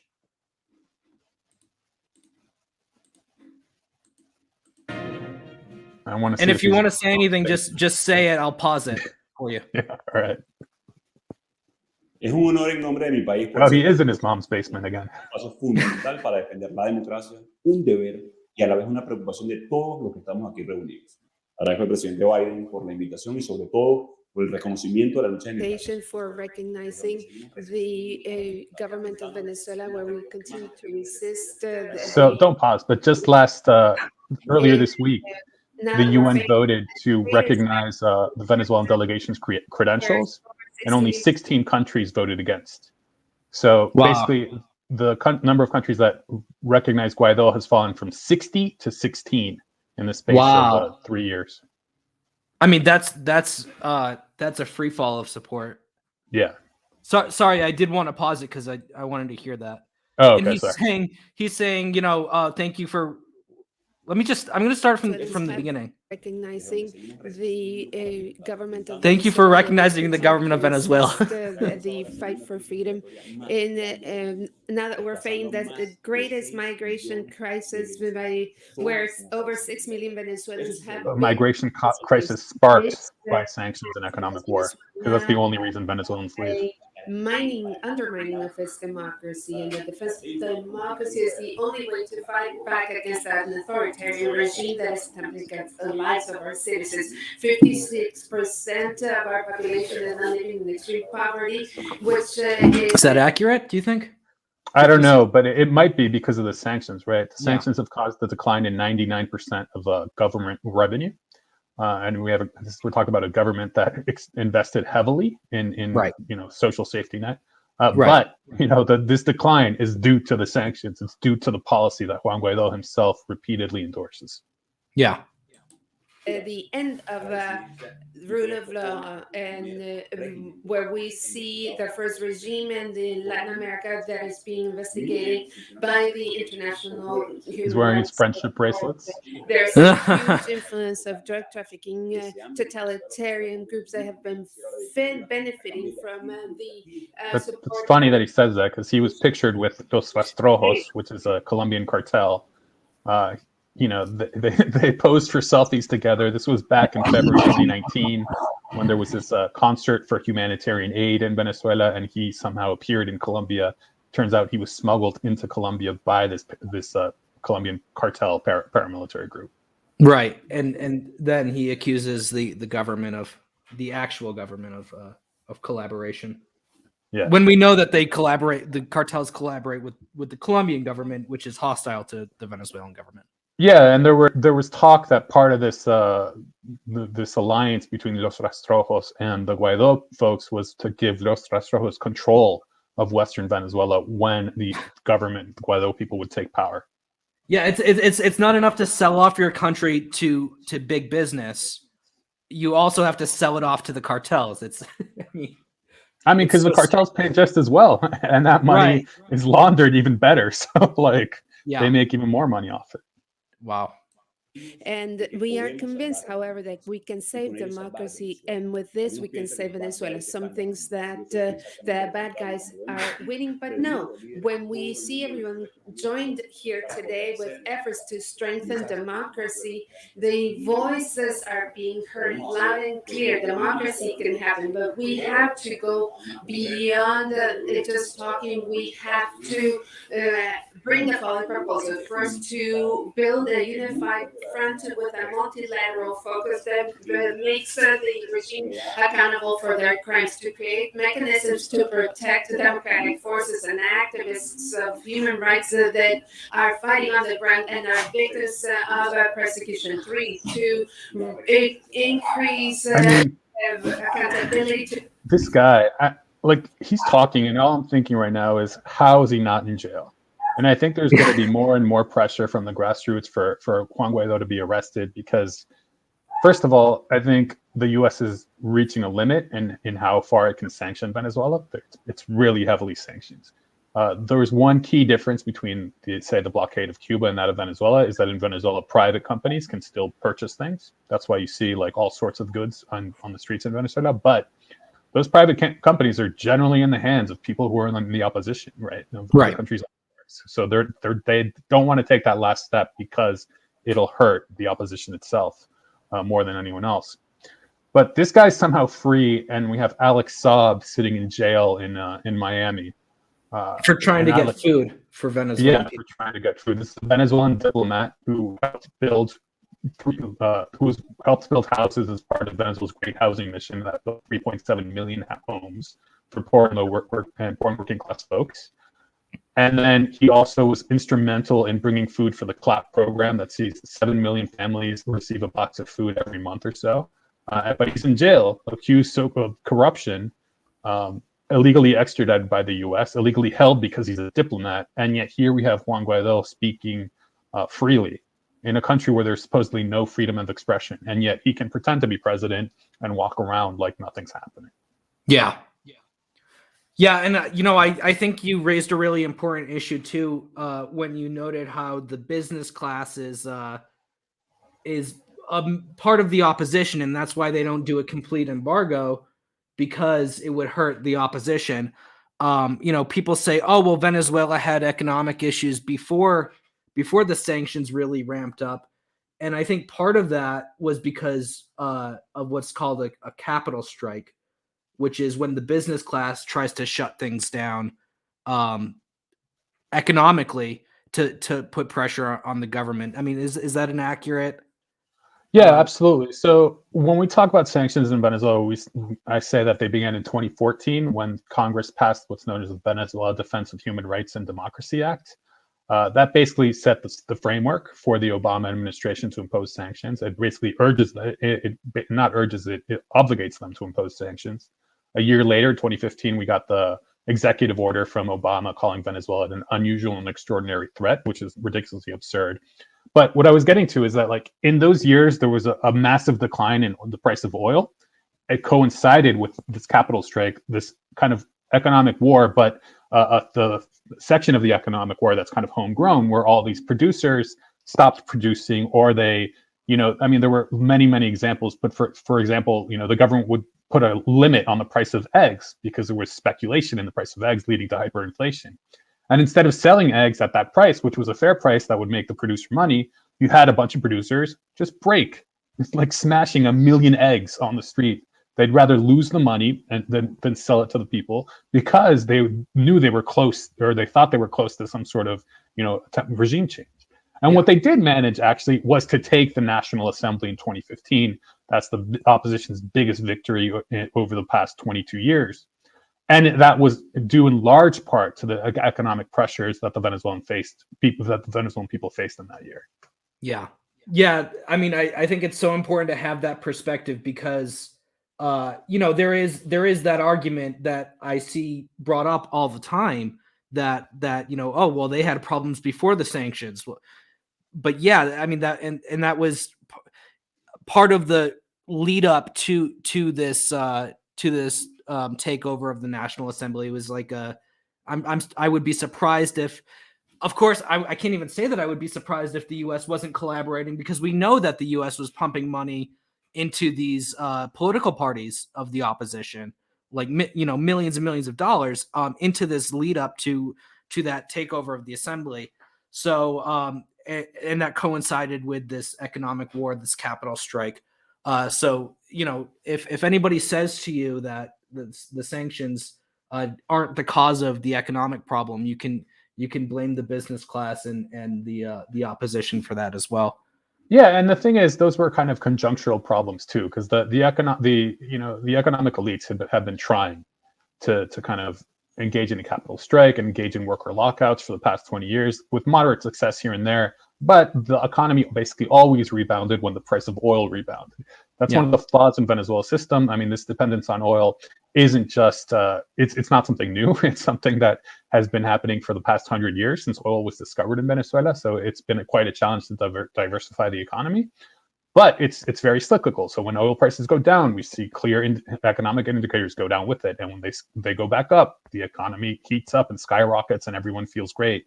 Except, oil prices are pretty high right now, and Venezuela is being blocked from the oil markets. Right. And going back to a point that you said about funding, Guaido himself, I mean, he studied at GW. Who paid for that?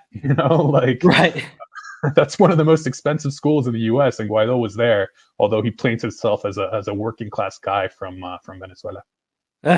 Yeah, I mean, and just to point out the National Endowment for Democracy, USAID, they've been all those political parties you mentioned, Primero Justicia, Voluntad Popular, all these parties have gotten money, substantial money from these regime change organizations that basically do the job of the CIA, because the CIA doesn't want to be caught doing it themselves.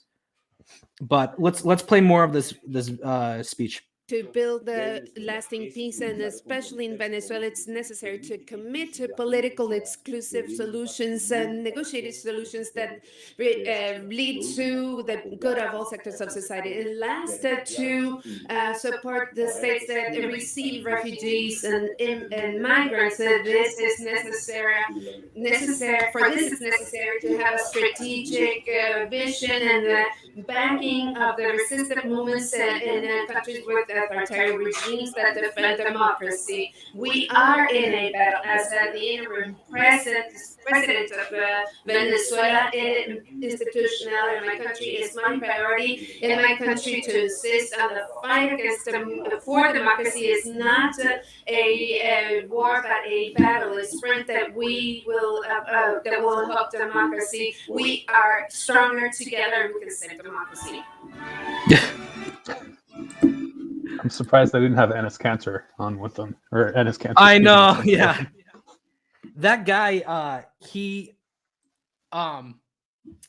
sat with Fethullah Gulen in Virginia as the coup was happening, the coup attempt. I mean, how much more of an explicit CIA asset can you be? Yeah. And now, yeah, he's doing the Venezuela thing. Of course, he's never been to Venezuela. He probably knows like 4 Venezuelans, Yeah, and I mean, I think that's when we talk about diasporas and how dangerous they can be. There's Exhibit A, right? Yeah. I mean, you have guys like Enes Kanter, Ahmed Chalabi from right before the Iraq War. I don't know if you all remember him. He was the Iraqi guy pushing for the invasion.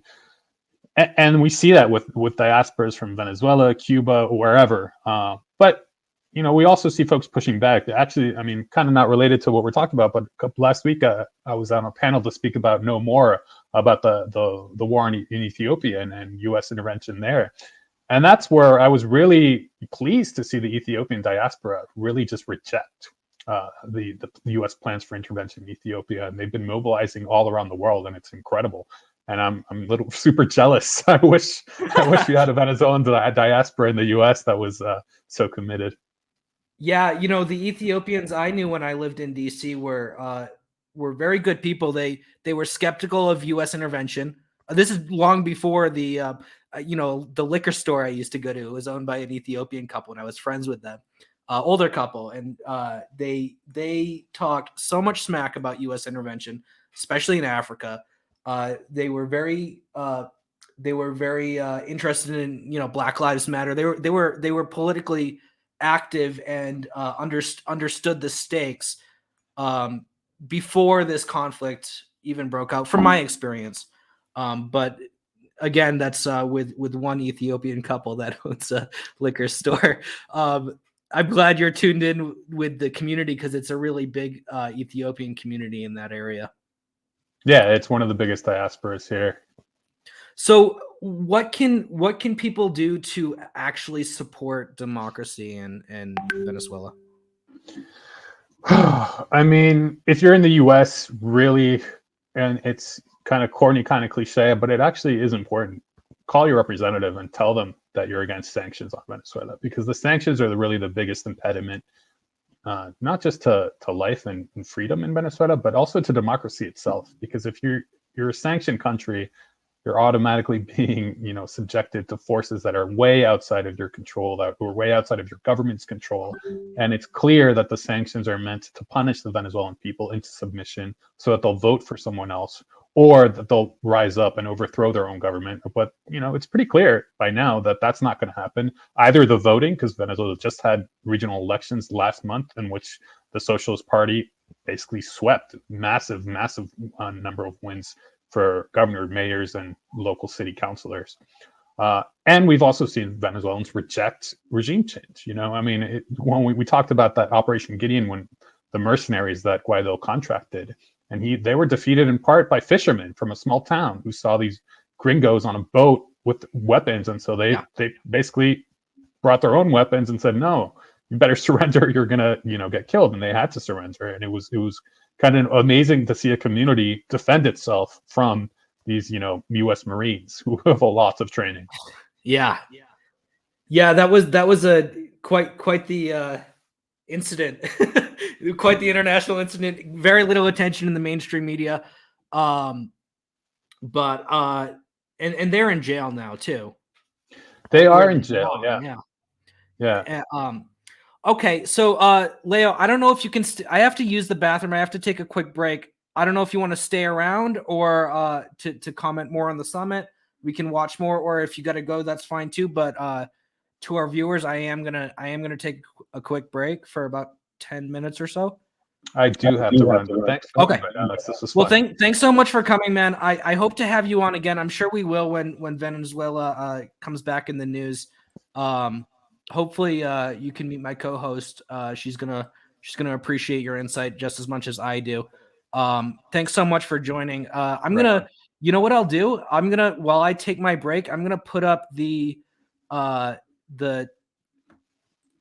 what I'm gonna do.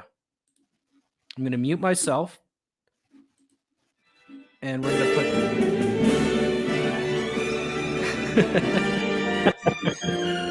All right, thanks, Leo. And to our viewers, I'm going to also end our Twitter broadcast. Follow Leo on Twitter. What's your Twitter handle? It's at Leonardo EFA. EFA, okay. Follow him on Twitter. I'm sure most of you already are very familiar with Code Pink. He's the Latin America campaign coordinator. Thanks so much for joining. I'm going to end the Twitter live stream, actually. We're going to be moving over to Rockfin, but it's free, so come join us. I'll be back in 10 minutes. And please support Alex. He's such a great journalist, and he really has done so much amazing work to help people's movements all around the global south. That means so much to me, man. Thank you. Talk soon. Thank you. All right, guys, I'm going to mute myself. I'll be back in 10 minutes. I just need to take a quick bathroom break, so I'll be back. You guys enjoy this orchestral soundtrack.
All right, and we're back. Thank you for hanging around. I appreciate it because we're gonna go for like another 2 hours covering the summit.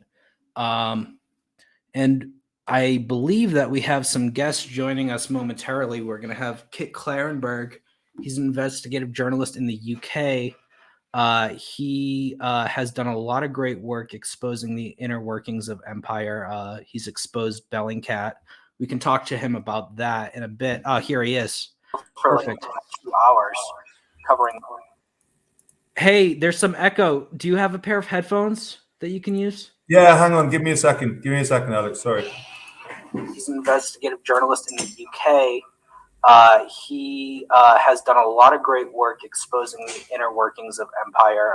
He's exposed Bellingcat. We can talk to him about that in a bit. Here he is. Perfect. 2 hours covering.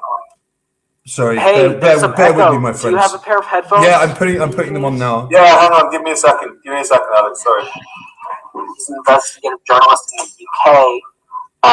He has done a lot of great work exposing the inner workings of. I just muted him for a second. We'll give it a shot again. Hear me? Yeah, I can. I muted you for a second because it was feeding back everything I had just said. No, that's okay. As long as you can hear me now. So, Kit Clarenberg, am I saying your name right? Yes, absolutely, Alex. So, how can people follow your work? Well, on Twitter, which is just Kit Clarenberg at Twitter, like, imaginatively enough. And then I also have a Substack newsletter I'm slowly building up, so you can subscribe there. The link is in my Twitter bio. How you doing? You okay? And what's your approach to journalism? What kind of stories have you focused on? Well, I mean, we haven't had you on yet, so I want to give you the proper introduction. Oh, sure. Well, it's very kind of you. I mean, I think that I'm primarily interested in the impact of intelligence services on politics and perceptions. But I also look at surveillance, infiltration, that sort of thing.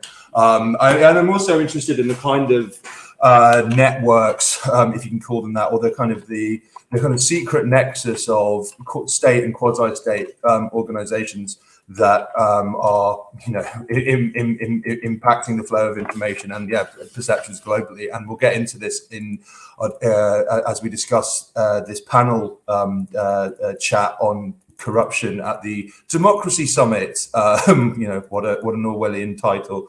I mean, it's kind of fitting that this grand discussion on corruption be, the prelude to this before the Thunderbirds music, which went on for far too long, was obviously remarked by Juan Guaido, who has embezzled untold millions in Venezuelan government funds, illegitimately confiscated abroad by the British American governments, and who, along with his entourage, has left a trail of unpaid hotel bills across Latin America as they squander aid funds on alcohol, drugs, and prostitutes, waiting for Maduro to be ousted.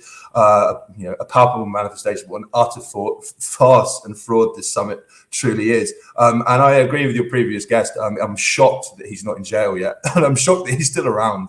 Like, how is he still a thing? Like, nearly 3 years later. Well, I'm not sure we mentioned this in our last bit, but the U.S. was pushing for him to be arrested, and so as much as the people of Venezuela want for him to see him in prison, the government has been wise enough to let him do his thing, because he's just making an ass out of himself, and arresting him is only going to bring more problems to the government and to the people. So I think it's like a masterful play of state policy to let him do what he's doing, being president. Medea Benjamin, the founder of Code Pink, used to joke that he doesn't even control a McDonald's. So how much damage can he really do? And he is doing damage. I don't mean to diminish that, but and Kate, you sound so freaking intelligent. With your British accent, I'm jealous. I wish I sounded half as smart. Yeah, no, it's a cunning ruse. I'm actually very stupid, but I learn all my quips from how to sound witty at parties, but there we are.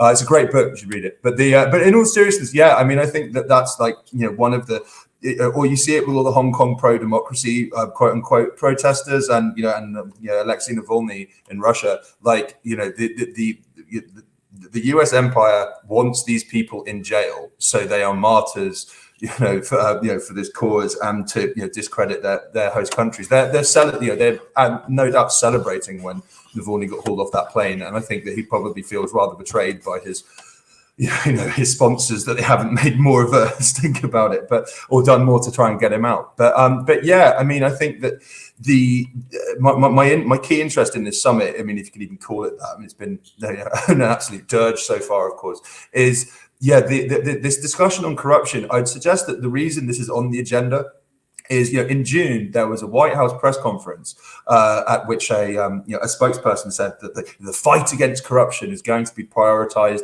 and placed at the center of U.S. foreign policy, and components of the intelligence community, including the CIA, are going to be central to this. And this would include support for investigative journalists and investigative NGOs. And the spokesperson referred to lines of assistance from Washington having jump-started investigative organizations such as OCCRP, which there's its co-founder is on this panel, along with a wide array of imperialist shills and other kind of dubious characters. Like, it's led by this guy called Mo Ibrahim, who's like the Sudanese British billionaire who runs a good governance index that rewards privatization and liberalizing reforms enacted by African governments. And then the other lead speaker is Maya Sandu, who's this pro-NATO, pro-EU, pro-Western president of Moldova, who's actually rather like Guaido and Svetlana in Belarus. And she likely owes her upset win in November last year over the long-time incumbent and pro-Russian leader in Moldova to UK Foreign Office meddling. But that's a whole other story. Everyone involved in this panel is connected to some kind of state or quasi-state funded organization which exists to tell you to perpetuate endlessly the idea that private is great and public is very, very, very bad. There's a representative of Transparency International, which was set up by the World Bank in the early 90s and included numerous military and intelligence operatives on its board at the time. And then there's the Attorney General of Ecuador, Diana Salazar, who serves under the newly elected banker president Guillermo Lasso, who's an avowed enemy of Cuba and Venezuela, and said that he would very happily do whatever he can to destabilize those governments. And then there's the Ukrainian Anti-Corruption Action Center, which is funded by, you guessed it, the US government, and also the EU and unnamed corporate and private donors. And bearing in mind that it was only a month ago that Open Democracy, which is this UK-based website, it exposed how the UK government was helping the Ukrainians sell highly unpopular and anti-worker, anti-union reforms, to the public. Kiev is absolute ground zero for this, US-led anti-corruption push, which is being enforced by the IMF and the World Bank and all these other kind of weaponized organizations, which, it's resulted in asset stripping, privatization, welfare state destruction of pensions, collapse of currency, industrial scale economic rape and pillage, and, making poor people's lives all that more miserable, which is probably why 5 million Ukrainians have fled since 2014, moved to Europe and the US. Yeah, very insightful. I was actually going to bring up the situation of Ukraine, where the U.S. support for the regime change there was done in the name of countering corruption, and Joe Biden was. I forget. I have an article where I cited how many times he went to Ukraine in the lead up to this regime change, and I think it was like about a dozen. I forget exactly. How many times did he visit Burisma? I'm sorry? How many times did he visit Burisma when he was there?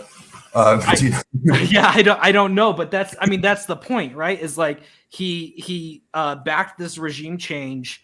He was Obama's point man in Ukraine. He backed this regime change in the name of ending corruption, and then he put his son up with a multi-million dollar job, a no-show job at an oil and gas company in a field he has no experience in, for a formerly nationalized oil and gas company. So, I mean, that's the definition of corruption. And then there was a Ukrainian prosecutor who was looking into it, and Biden threatened that if this prosecutor was not fired, he would withhold U.S. government funds, millions of dollars. And he's bragged about it on camera about how, like an hour after he made that threat, the prosecutor was fired. So, I mean, this is just the perfect, as you said, Kiev is ground zero for this kind of anti-corruption meddling that is really not about fighting corruption, but about privatizing and crushing workers in the name of big business. So let's get started, because I'm sure that the panel has already. And you can just feel free to. Oh, well, you know what? They have like this nice little ad that we can watch before the panel gets started. I like to watch these ads because they're so absurdist. But anytime you feel like adding anything to what's happening on screen, just feel free to chime in, and I'll pause the video. Sure.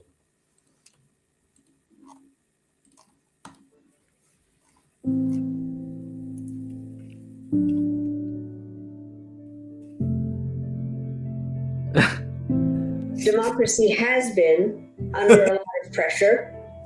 Where's the picture of Julian Assange? I know. And of course, they cite Freedom House, the U.S. government-backed by non-democratic practices and demagogues trying to divide us. That sounds like Madeleine Albright. People are losing. There is a sense that alternative models, authoritarian models, are a viable option. We're in a narrative war right now. There are a few people that actually want to weaponize information in a way that actually discourages people, that creates and generates fear. We saw what social media did. You know what? Can you hold on a second? Because I want to disappeared. Everything polarized. I want to that actually discourages people, that creates and generates fear. We saw what social media did to public discourse. I mean, it sort of disappeared. Everything polarized. I just want to have this to put it on Twitter. That creates and generates fear. We saw what social and that is very, very I suck dangerous. at this. I apologize. I'm wasting your time. We're not just talking about the process of democracy. We're literally talking about a value that says that all people are created equal, that their voices matter. It's about justice. About let me give it one more shot. That actually discourages people. Authoritarian models are a viable option. Sorry about this. We're in a narrative war right now. There are a few people that actually want to weaponize information in a way that actually discourages people, that creates. I thought Russia was stoking the Black Lives Matter, and now you have the Black Lives Matter founder talking about people weaponizing information. Well, I think she's probably been to some kind of re-education camp at this point. But yeah, I mean, it's just extraordinary when you see these kind of, mawkish, self-righteous, emotional heartstring string tugging, video clips about like the threat to democracy posed by these awful authoritarian leaders, and then you look at research, like recently published research which showed that 75 of the most repressive governments in the world are all very close US and thus by definition Five Eyes allies.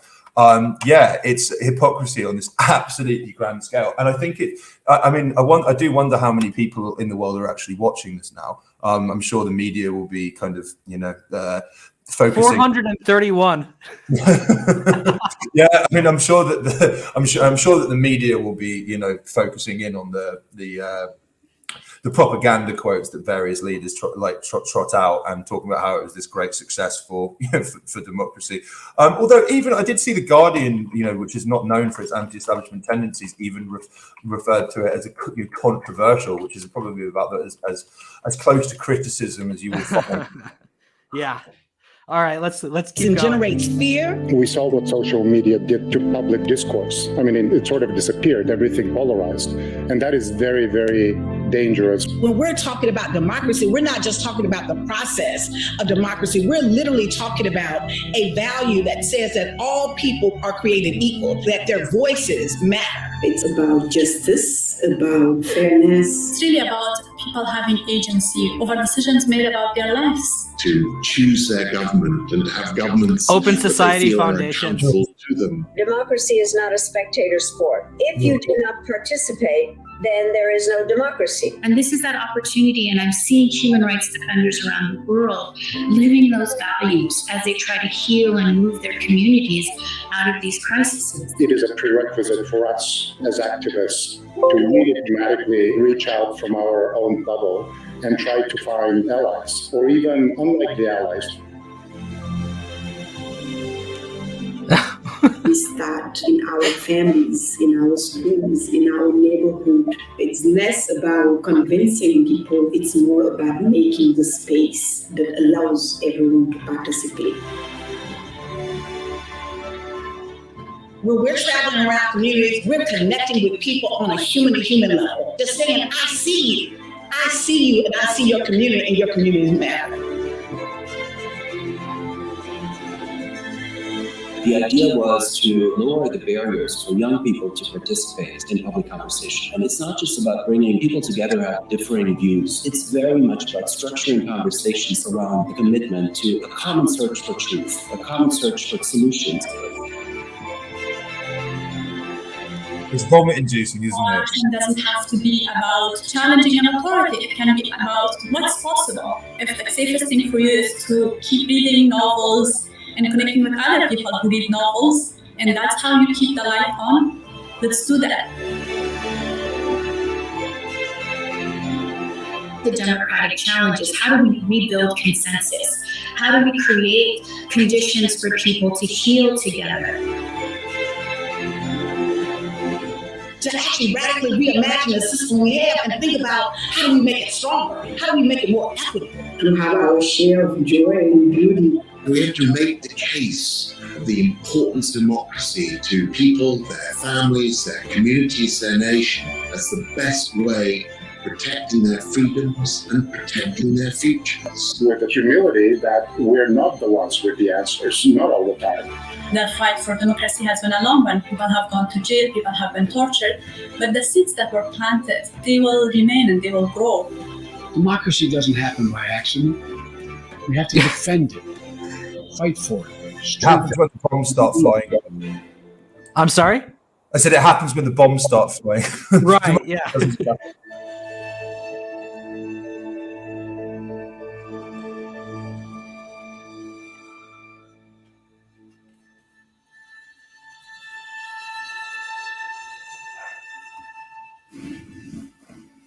Open Society Foundations, yeah.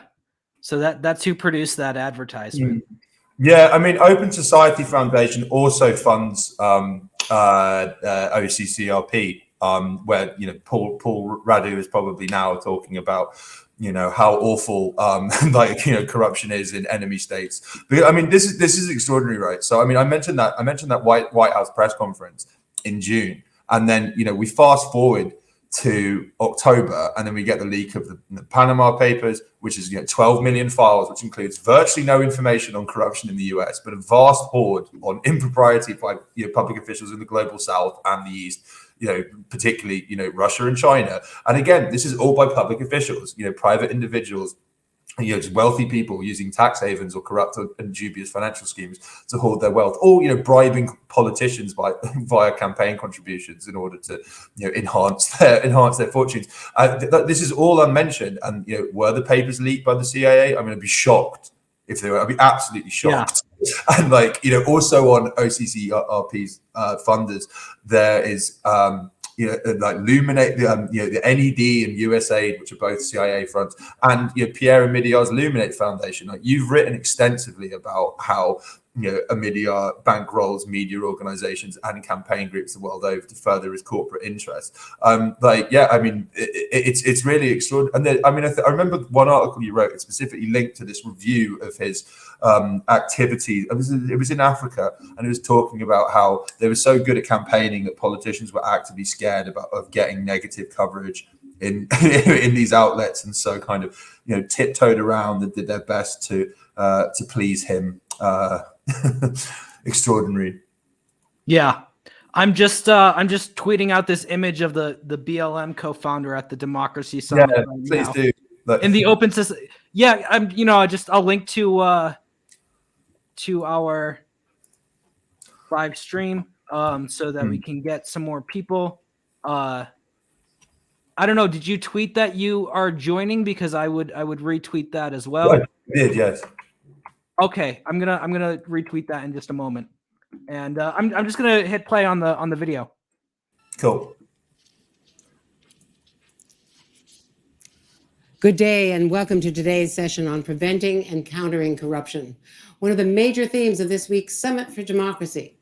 Today's session coincides with International Anti-Corruption Day, and our speakers will highlight how corruption erodes democracy, distorts markets, widens inequality, destabilizes societies, and ultimately undermines faith in popular governance.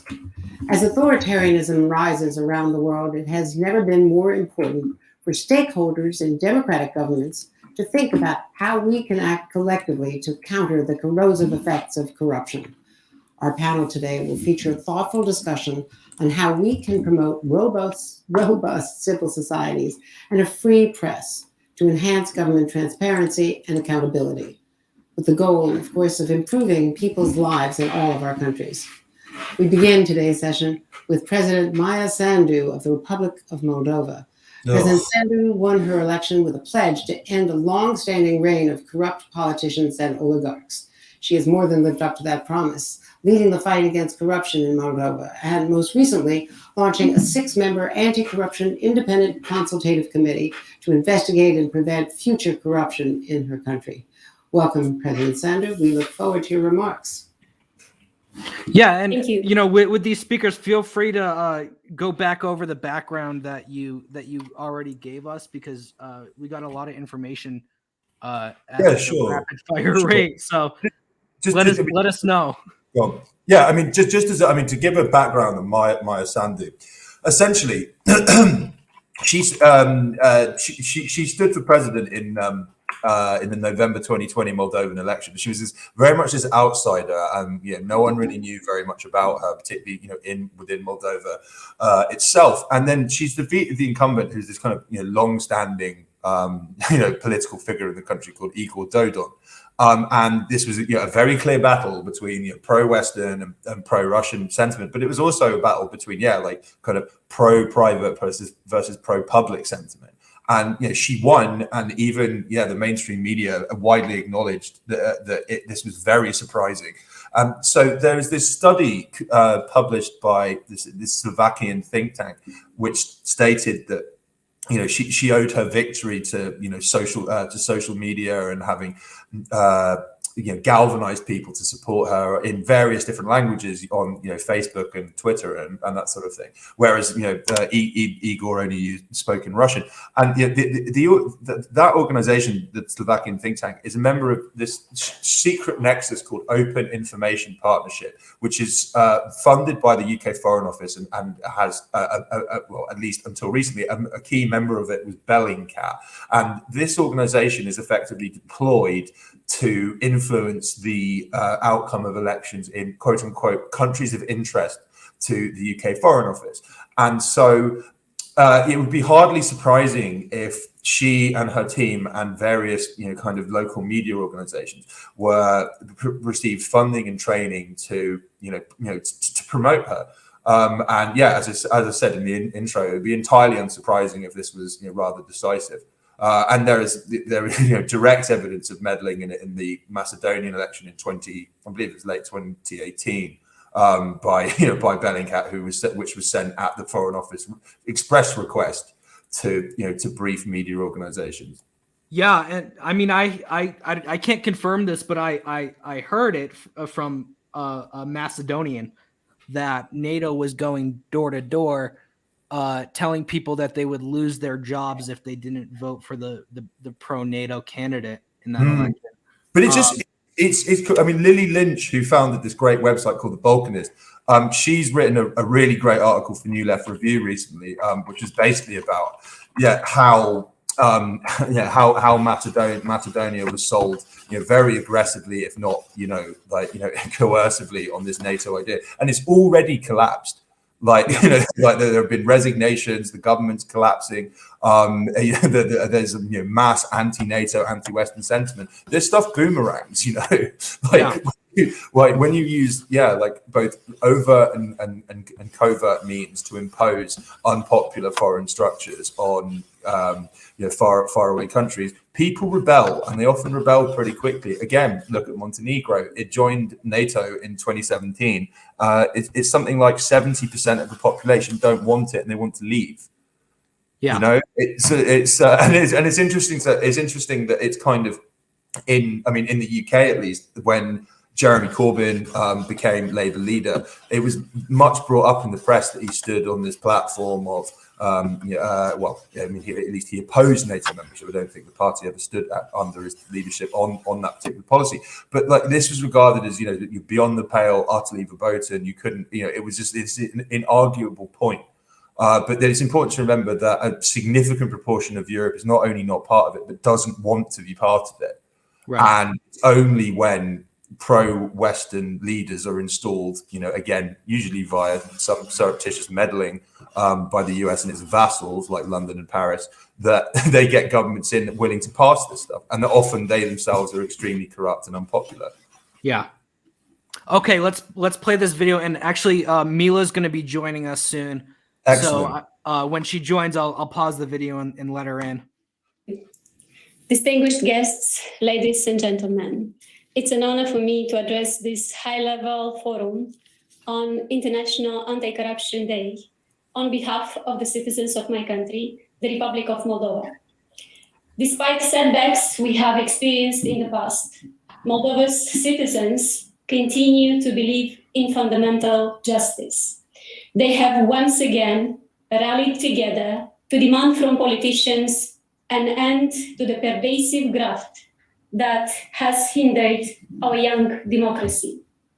Moldovans have always struggled for democracy. Yet, throughout the 3 decades since our country gained its cherished independence, corruption has been one of the key impediments that prevented Moldova from developing the full potential of its hardworking people. Corruption is the reason we fail to create a functional state with equal opportunities for all. Exploiting the weaknesses of state institutions, corrupt groups stole from people, used dirty money to buy political parties, and abused media networks to manipulate public opinion and cling to power. While in office, they used government institutions to build up more illegal wealth. The more they achieved their venal goals, the more Moldova failed. Corrupt governments have plunged Moldova into poverty. Institutions were captured. Impunity and injustice became widespread. A few powerful individuals monopolized economic flows, discouraging investments and eroding opportunities. Financial crimes became the norm. Banking sector fraud amounting to 12% of GDP and the $22 billion laundered through the country are indicators of the magnitude of corruption we faced in the last decade alone. This had severe consequences for our economy, our statehood, our national security. But things can be very different. The citizens of Moldova have made their expectations very clear.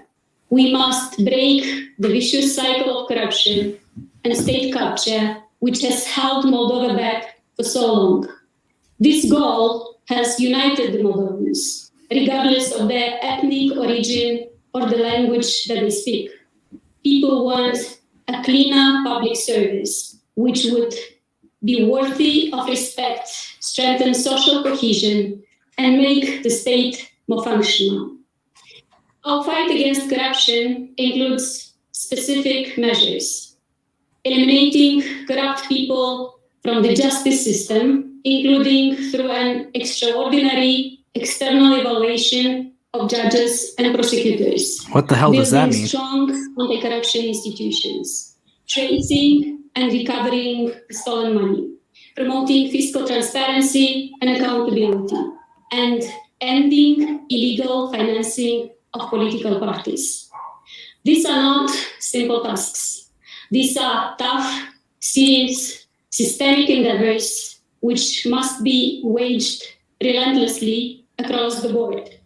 We are meeting fierce resistance from those who still benefit from the old system. But the people did not ask us to be nice. They asked us to make sure that everyone follows the rules.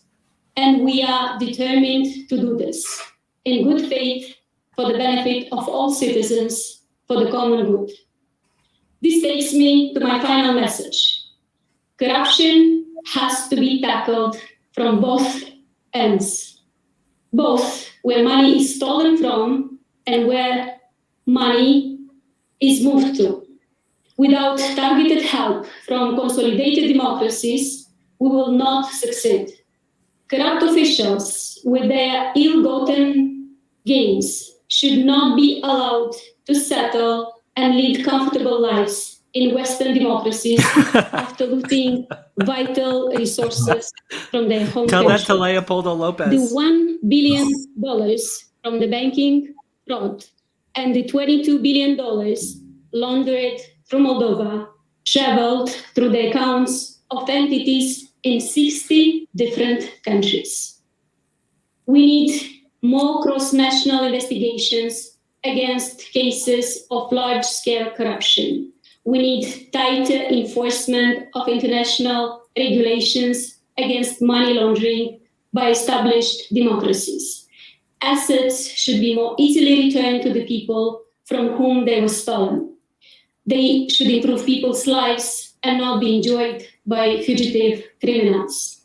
I know that what I'm asking for is not cost-free. It involves delicate trade-offs. But to see the success of democracy in the 21st century meaningfully enforcing these laws and regulations is a very small price to pay. My state, the Republic of Moldova, is moving forward. At the same time, we are determined to go after corrupt politicians who have plundered our people in the past. But we cannot do it alone. On behalf of many fragile democracies, I ask for your support in bringing corrupt officials to justice and returning the assets that do not belong to them. They must know that justice will reach them no matter where they flee or how inventive they are in stashing their ill-gotten gains. Together, we can go a long way to bring back those much-needed resources. Otherwise, our will to fight corruption by itself is not enough. This must be a global, collaborative effort as we all share the view that corruption is the one thing that can undermine democracy regardless of where we live. It undermines institutions, weakens states, and disillusions democratic citizens, which plays into the hand of authoritarian leaders and cross-border criminal groups. We should combat corruption collectively to uphold and fulfill the promises of democracy for our people. Development, freedom, economic opportunities, and equal treatment of everyone before the law. Thank you. Thank you. Wrote that for her. I'm sorry? I said I wonder who wrote that for her. But the which State Department official? I mean, it's just really quickly to cut back to Madeleine, to that awful video about the scourge of corruption. I mean, like the fact that it features Madeleine Albright, who, I mean, for one, said very openly that the deaths of 500,000 Iraqi children due to US sanctions was a price worth paying. But more more pertinently to corruption. She's a perfect example of how U.S. national security policy is all, by and large, driven by economic interest, and often it's people involved in battering down these troublesome, nationalist or independent governments who profit. And she is an example of this. So, of course, she was a rabid tub thumper for war in Kosovo. Really pushed hard. Which is invited to the summit, by the way. It's and then interestingly, Bolivia got uninvited because their president has managed to create an economic boom with redistributive policies. But so she Madeleine runs this investment firm called Albright Capital Management that massively profited from the post-intervention privatization and breakup of state industries in Kosovo. Like it was bidding in a deal which would have gotten her firm 600 million euros. I'm not sure how much that is in dollars, but I mean, there's a lot of money for the privatization of Kosovo's state-owned telecom and postal company. That often privatization is made a key condition of joining NATO as well. This is never spoken about, but in Bulgaria, they had to privatize their state tobacco and telecoms monopolies, and I think some utilities like water as well, in order to join, which rather does tend to suggest that NATO isn't a military alliance. It's something rather different. Yeah. And we have Mila joining us. Hello, everyone. Hello. Out from outside outside. It's the Great White North. It's funny because everyone would laugh at me. The rest of Canada would laugh at me for saying that it's cold here, but because it's really not.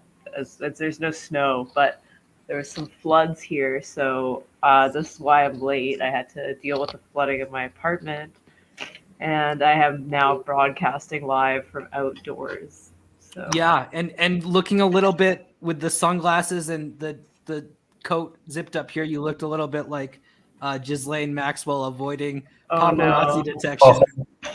Yeah, it's a bit bright out. That's awful thing to say. She knows I'm joking. I'm always a little bit mean to Mila. I'm sorry.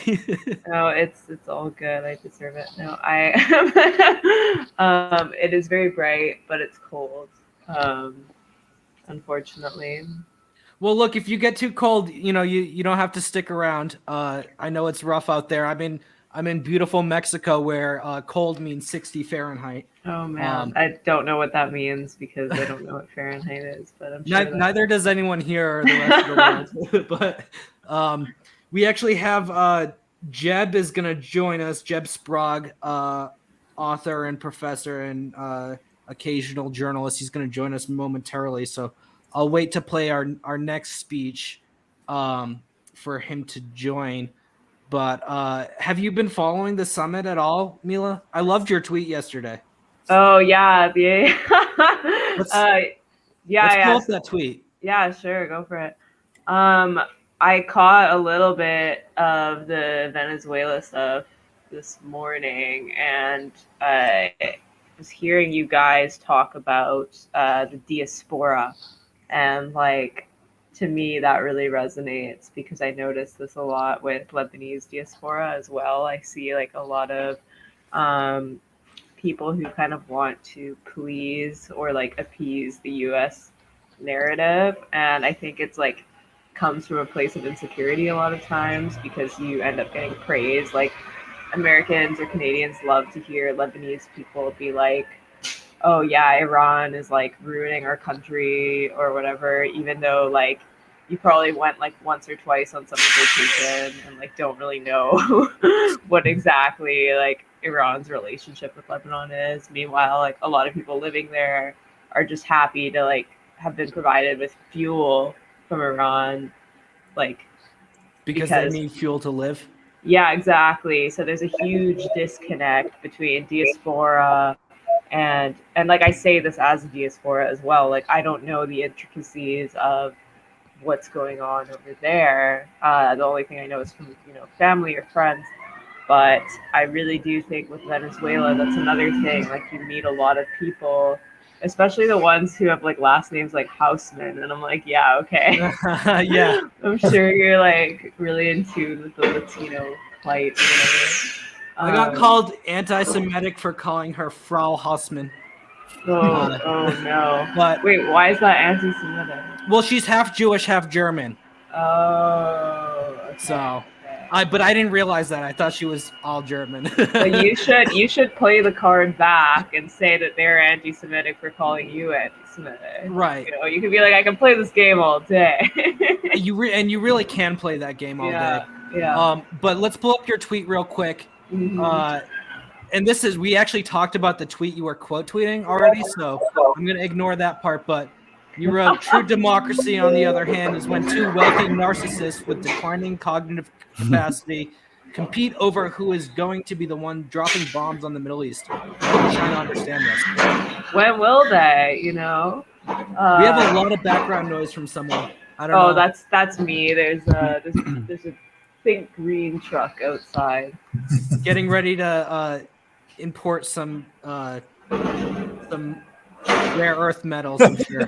Being thwarted by so we have by the way, great alliteration in your tweet. Wait, I didn't even notice. Cognitive capacity compete. Oh. Yeah.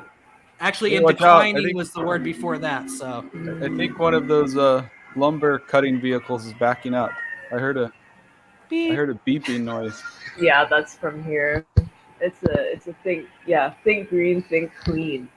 Wow, it looks beautiful. It looks beautiful where you are. Yeah. Well, it's Vancouver. It's gorgeous. Unfortunately, the apartment's flooding. That's why I'm outside. But I thought other than Vancouver that, was a city. It looks like you're in the wilderness.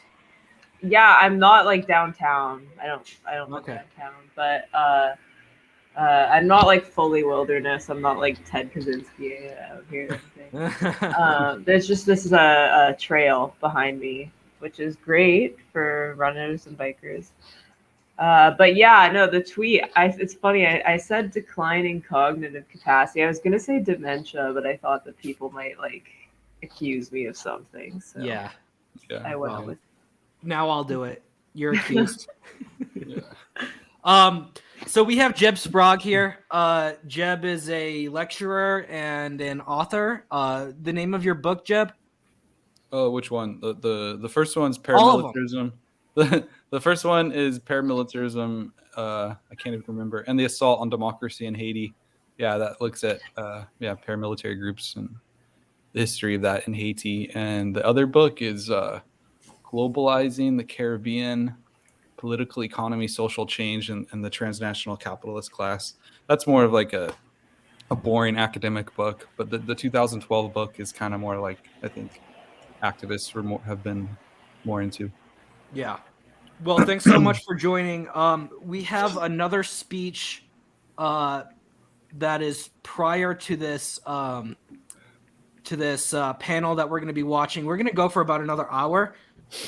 What's left of today for the Democracy Summit is this panel and the speech preceding it. And then there's going to be remarks by a Republican governor, and a Democratic governor, Phil Scott and Janet Mills of Vermont and Maine. We're probably going to skip over that to get to Kamala, who's giving the closing remarks. So let's get going because we don't have that much time left. Are we going to do this like Mystery Science Theater? Remember that show where they would? Yeah, I love that show. Kind of make digs on the. Is that how this works? That's basically what we're doing. Yeah, that's a good way of putting it. I wish I had thought of that earlier because I would have billed it as that. But so Kit's actually done his homework on this panel. So okay. So that makes one of it. I'm sorry. That makes one of you. We need to have a little robot head, like, at the bottom of the screen. Yeah. Unfortunately, we don't have the technology. Right. But so next we're gonna have Mo Ibrahim, chairman of the Mo Ibrahim Foundation. And what were you telling? You were telling us something about him before, Kit, right? Yeah, sure. I mean, he's like this Sudanese British billionaire who runs a good governance index that rewards privatization and liberalizing reforms enacted by African governments. And it's interesting that there's one on the subsequent panel discussion that there's just one such recipient, I believe, Masisi, who's the authoritarian Botswana leader who's been widely accused of undermining democracy in his country and has done stuff like undone bans on elephant hunting and openly advocates ivory trading. So, free trade and all that. Yeah, sounds like a nice guy. Okay, so let's play that. Let's play that video for launching this discussion. And if anyone has anything to say, just say it, and I'll pause the video for you. Cool. With such a specific call and a roadmap for what the world needs to do collectively. Thanks to you. And now to Dr. Mo Ibrahim, the founder and chair of the Mo Ibrahim Foundation, who has led initiatives to improve governance and leadership in Africa by delivering reports of government performances and rewarding African leaders who strengthen democracy. Dr. Ibrahim was the recipient of the Clinton Global Citizen Award, the Eisenhower Medal, and for distinguished leadership and service, and many honorary degrees from major universities. Honorary. His most recent efforts have advanced Africa's pandemic recovery. Dr. Ibrahim, you have the floor. Thank you very much. And let me start by really expressing my gratitude to President Biden for convening this summit. Today is the International Anti-Corruption Day. It's only appropriate, if we're talking about democracy, to also address corruption.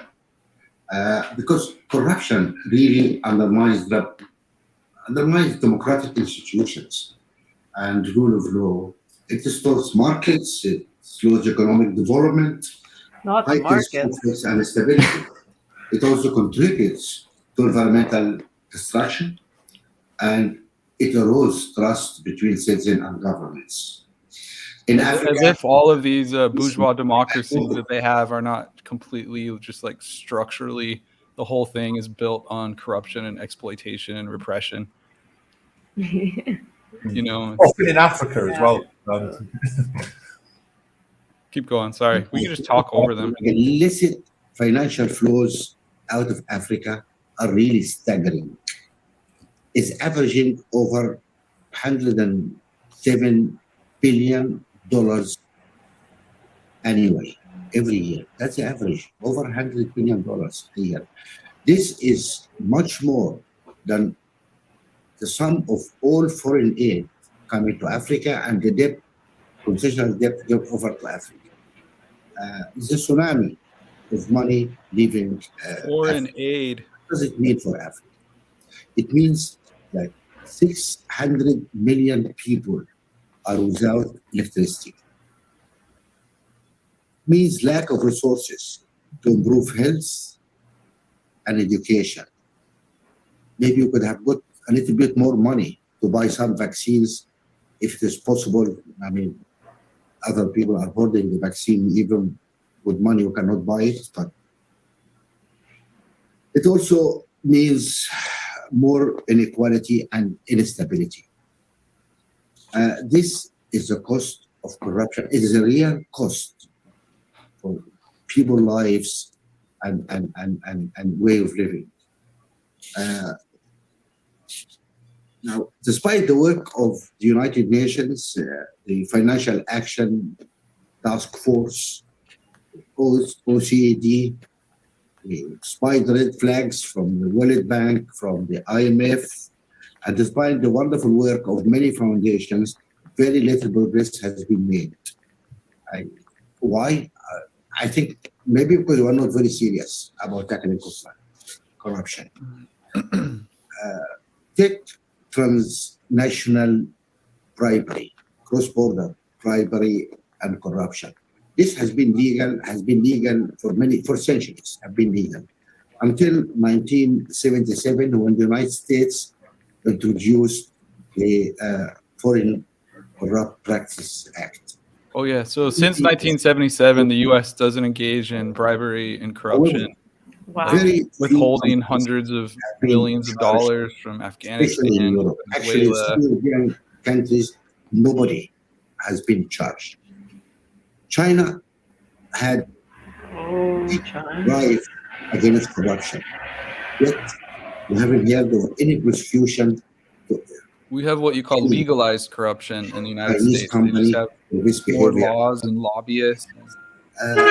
This thing is that, like, these anti-corruption organizations like Transparency International, like, they're very, very, very, like, they don't include stuff like corporate lobbying or campaign donations. And Let us consider the anonymous company. It's not. This is like legitimate. Really no. Yeah, it's sorry guys, I had to step away for a second. No worries. I've been doing their this whole drinking narrative coffee, on so. corruption, it's basically just going after, like, you know, money areas of the global economy that are not like under their umbrella. Yeah. Or, things that, you know, where they can attack their ideological enemies. It's like they have this very sort of narrow understanding of corruption, right? But also as well, like the whole public, you know, the public sector corruption debate is essentially, it boils down to, well, all of these kind of elected officials or people who work for state organizations are profiting, and people like Bill fucking Browder aren't.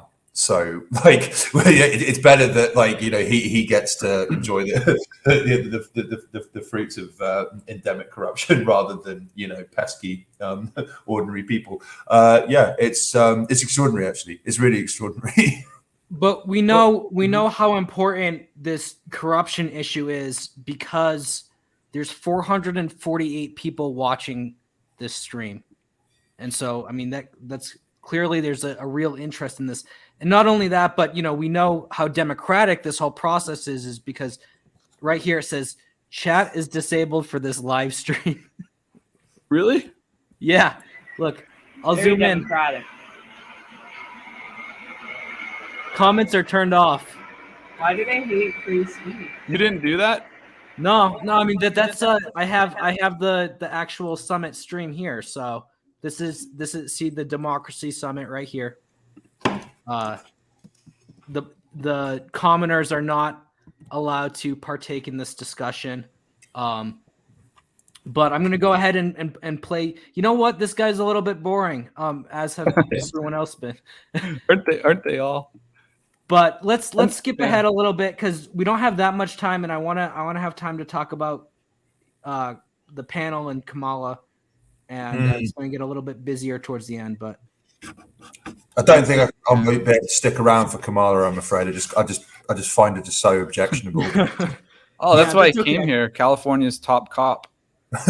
I'm kind of sad though that I missed Guaido. That's okay. Well, you can go back and see Leo talking about it. He was brilliant. Okay. Yeah. Let's play this video. Is a cancer that eats away at a citizen's faith in democracy, diminishes the instinct for innovation and creativity, and most importantly, it denies the people their dignity. It's just all like empty rhetoric and like these abstract ideas and all day it's been that, you know. Yeah. It's like there's a template and they just keep saying the same things over and over again, and that pats the right people on the back. But it's just what's even more incredible, right, is that, like, if you actually look at like a recent Pogo survey of like US voters, like corruption in government is the highest, like the biggest concern. It's like 65%, and then it's like crime is like 63. Like, it's like a, you know, affordability of health, budget deficit, jobs, climate change, like, and this is, and you know, and again another.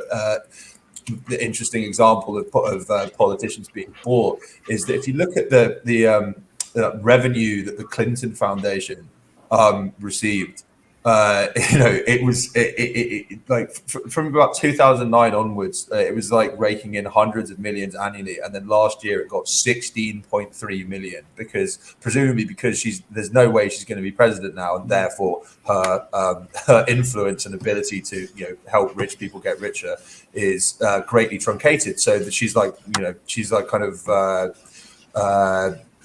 of irrelevant now, Yeah. Yeah, I was thinking when we were watching this, all this meshes so just on a little tangent, all this meshes so well with political science, how it's taught in the United States in academia, and just this very sort of like surface level, weak, like sort of realist interpretation of politics, and like different schools of thought like Max Weber and just this very sort of like bourgeois understanding of democracy. Any idea of participatory or popular democracy like is being attempted and has been attempted in different countries in the global south is just like completely anathema to the discussion. So yeah, well, in the tweet that I quote tweeted yesterday, there was one following that one where the person was essentially being like, yeah, and as we know, like true democracy is this, this, and this, as cited by like democratic theorist Jaworski. Like, of course, it's like only you're only allowed to like have a standard of democracy that's created by academics in the West. And like, I mean, I'm a political science major, and like I was part of that. Like, I majored in it and philosophy and whatever. Like I was part of that institution.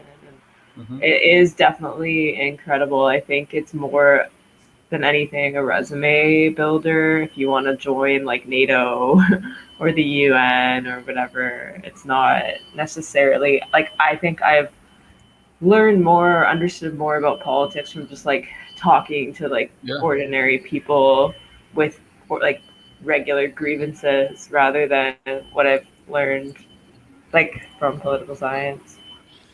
I've heard journalists tell me that basically you go to journalist school to learn how not to be a journalist, or like how to be a bad journalist. And I was thinking, like, you could say the same about academia. Like you go, like, I just remember before I went into academia, I like knew how to write kind of short and briefly and concise. And then after you go through the academic, the mill, you come out the other end and people can't understand what how you're writing or what you're saying. And at least I guess with journalism, you can kind of make it without going to journalism school. Whereas in academia, it's like, no, there's no job if you don't have that degree, Mm-hmm. But I know it's hard in alternative media. Yeah, I mean, I don't like regret yourself doing a degree. I think it's like giving me analytic skills or whatever. But I just think like you have to be careful. I was watching Judith Butler and Cornel West and that Holberg debate, and like listening to Judith Butler talk, I'm like, has she talked to a non-academic ever? Like, or like in recent years? I don't think so. Like, I'm like, no normal person could like sit and comprehend what she's saying. And like, she's talking about issues of injustice. And it's like all the people that are actually affected by these issues aren't going to understand what the hell you're talking about. So I'm just like, who is this for? Didn't Judith Butler, she signed that letter attacking Ben Norton on Remember on Peru when he wrote that article exposing Yaku Perez and his wife and like how they supported all these coups, and then these academics wrote this like really dishonest attack smear piece on Ben. And whatever, it's only generally that they said that they were like racist, sexist, and anti-Semitic. Academics love to write strongly worded letters. That's like. Is the only thing? Is the only thing? Oh, let's write an open letter. All right, so I'm gonna go ahead and play more of the panel. I want to try to get through it because we don't have that much time left. But very informative. It's interesting, this dialectic between Mila and Jeb. Mila being a student and Jeb being a professor. So I appreciate hearing that. Secretary Yellen has spent almost 50 years in academia and public service. She is the first person to have led the White House Council of Economic Advisors, the Federal Reserve, and the Treasury Department, and needless to say, the first woman to have held all of those positions as well. The Secretary will share what the U.S. Treasury has been doing to combat corruption here in the U.S. and overseas by targeting money launderers, oligarchs, and criminal groups, to say nothing of everyday tax evaders. I thought Just oligarchs yesterday, were only the US in Russia. announced sanctions I didn't know we had targeting those. 16 individuals and 24 entities across several countries in Europe and the Western Hemisphere, targeting organized crime groups in line with the global Magnitsky Human Rights Accountability Act. And then just today, the Treasury sanctioned 15 individuals and entities across several countries in Central America, Africa, and Europe, including corruption related to the pandemic, to COVID-19 procurement. So, Secretary Yellen, thank you so much for hosting us today. The floor is yours. Well, thank you, Andrea, and thank you all. This gathering is a remarkable cross-section of the world's democracies. And as we've heard so far, we share a common adversary, corruption. Whether it's public officials on the take or laws that apply to everyone except the well-connected, corruption makes a mockery of our free and fair institutions. I think she needs another flag. All acts of corruption have in common. But today, I'd like to focus my remarks on another shared link, and that is the global. She looks like she's going to financial bake me system. cookies. Corruption, after all, is just a form of financial alchemy. It's the transformation of power into illicit money, or illicit money into power. It's interesting And in order to hear catalyze that transformation, the head of the Treasury bad Department actors talk about usually financial need an alchemy, intermediary, right? a place As inflation to store skyrockets. or launder their ill-gotten gains, a shell company. I think it would be a like real estate watchable company, if she was wearing like a an like art a punk rock T-shirt. For this reason, combating No. corruption is not just the work of the justice ministries, of prosecutors and law enforcement agents. It's also the work of finance ministries, of financial regulators, and economic development experts. And we believe that our finance ministry, in particular, the United States Treasury, must play a leading role. The U.S. financial system is the backbone of the world economy. Enormous amounts of illicit funds can pass through or land in our markets. But just because bad actors want to launder money through the United States does not mean we need to make it easy for them. There are far too many financial shadows in America that give corruption cover. And we need to throw a spotlight Yeah, like Joe on them. Biden's home state of And that Delaware. is what we are doing through many of the measures that are part of the government's holistic strategy to combat corruption, which There's a we little released pop-up this thing week. in the middle, like towards the top middle of the screen. I don't know if you can move that. Exposing who owns shell This thing? companies and other illicit funds. In the popular imagination, the money laundering capitals of the world are small countries with histories of loose and secretive financial laws. But there's a good argument that right now, the best place to hide and launder ill-gotten gains is actually the United States. Disneyland. And that's because of the way we allow people to establish shell companies. In Delaware. Since Andrew Jackson, individual states have been free to set their own rules for incorporating companies. And since the early 20th century, It's just surprising some to hear states this. have allowed anybody to establish a shell company without disclosing who really owns it, what we term the beneficial owner. But this is about to change. Thanks to Treasury's Financial Crimes Enforcement Network, or FinCEN, we're now in the process of implementing the Corporate Transparency Act.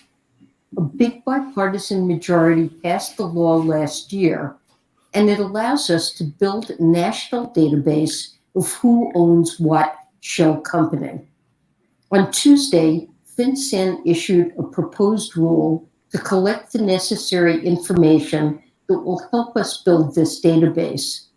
It will require many U.S. and foreign companies to report their true beneficial owners to FinCEN and to update that information when those beneficial owners change. We're also ensuring a similar principle applies to real estate because many corrupt actors can hide their money in Miami or Central Park skyscrapers the same way they do in shell companies. An LLC or trust can be listed as the owner. A lawyer can sign the paperwork. Indeed, sometimes the only thing these luxury properties are home to are ill-gotten gains. So this is the Secretary of the U.S. Treasury Department. And so we're like also people on the left, we rarely talk about the Treasury Department. We're always talking about the CIA and the State Department. Someone buys one of The these Treasury properties. Department, they're the ones that enforce. They enforce the sanctions on Iraq, on Cuba. Of course, You know, they have they probably have more blood on their hands in recent decades than even the U.S. military. The DoD, yeah. More. They have more blood on their hands than the DoD. I think you could make that argument if you. I mean, how many people did they believe died in the sanctions in Iraq? Like 500,000 children in the 1990s. Mm-hmm. Yeah, and Madeleine Albright was. Yeah, go ahead. We've also established a kleptocracy fund. I didn't mean to interrupt you, Jeb. I'm sorry. Oh no, I'm just saying. Like, I mean, corrupt foreign she doesn't talk about any of that at all, obviously, and it's something that we probably as activists, anti-imperialists, anti-war activists in the country should be focusing more, I think, on the Treasury Department, Justice, and USAID. In fact, today, I want to hear what she said the about State USAID. Department announced a new coordinator of American markets and pursuing them abroad is work we're carrying out with partners at State, Justice, and USAID. In fact, today, the State Department announced a new coordinator on global anti-corruption issues and committed a substantial amount of funding to support members of the media and other activists who expose bad actors. USAID is launching a series of programs with similar goals. But let me close by saying this. It's very important that we recognize that it's not only foreign actors who abuse our financial system. There's corruption here at home, especially when it comes to how people pay taxes, or rather, how they don't. Last year, more than $600 billion was withheld from public coffers because of our broken tax system, which effectively lets the country's top earners and largest corporations get away with evasion. Now, obviously, there's a difference between a tax evader and autocrat who drains the public treasury, but the financial implications are similar. So Maduro is worse than Bill Gates. He's basically saying Things that benefit everyone: education, childcare, roads, and bridges. The dollar that stays in a tax cheat's account is also the dollar denied to the child who needs subsidized kindergarten. After all, the United States cannot be a credible voice for free and fair government abroad if at the same time we allow the wealthy to break our laws with impunity. The idea of democracy is bound up in the idea of America. It's just like all liberal doublespeak, you know, like there's a few truths here. Yeah, tax evasion, these wealthy people, corruption, but it's like, and with that, I'm happy to the whole system is like brought into the core. How she got her career. I mean, you look at these people, how you know all the institutions she served in. I mean, she's like, she mentioned the autocrats and how like they're like worse than even these tax evaders. So therefore, like, you know, we can do whatever we want to those countries. You know, like in the Korean War, it was justified to kill, you know, what was it, 20-30% of the population. Venezuela, we can, you know, stop medicines and energy and, you know, trade, cut them off from financial interactions, do anything to the country. That's not like immoral or corrupt. This is honestly all day. Revolting. All day, this is the most truth I've heard. I mean, yeah. Just to be clear, and it's the only time I've heard anyone really be critical of the United States. Huh. Yeah. So that's surprising. I'll give Yellen props for that. I mean, for what it's worth. I'm still waiting for my cookies. Let's skip over Andrea Mitchell. Kamala. No, we're gonna do a little bit of the panel. Hopefully, we can hear from Kit on this. Sure. Because he's really knowledgeable here. But I fast forwarded a little bit. In their respective roles. Joining us today, we are honored to have the President of the Republic of Botswana, Mokgweetsi Masisi, who has pledged his commitment to fight corruption in his country. The President of the Slovak Republic, Zuzana Chaputova, the first woman to be elected head of state in her country.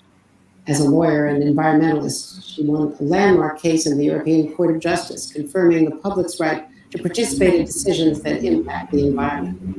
She was awarded prestigious Golden Environment Award. Also with us today, Paul Radu, co-founder of the Organized Crime and Corruption Reporting Project, who led the award-winning Russian, Azerbaijani, and Troika laundromat investigation and coined the term laundromat to define large-scale financial fraud vehicles used to launder billions of dollars, as Secretary Yellen was referring. Ruben Lefuka, Zambia's Transparency International Vice Chair, an architect and environmental consultant, who serves on the board of the International Anti-Corruption Conference. From 2011 to 2013, Mr. Lefuka helped advise the President of the Republic of Zambia on drafting their new national constitution.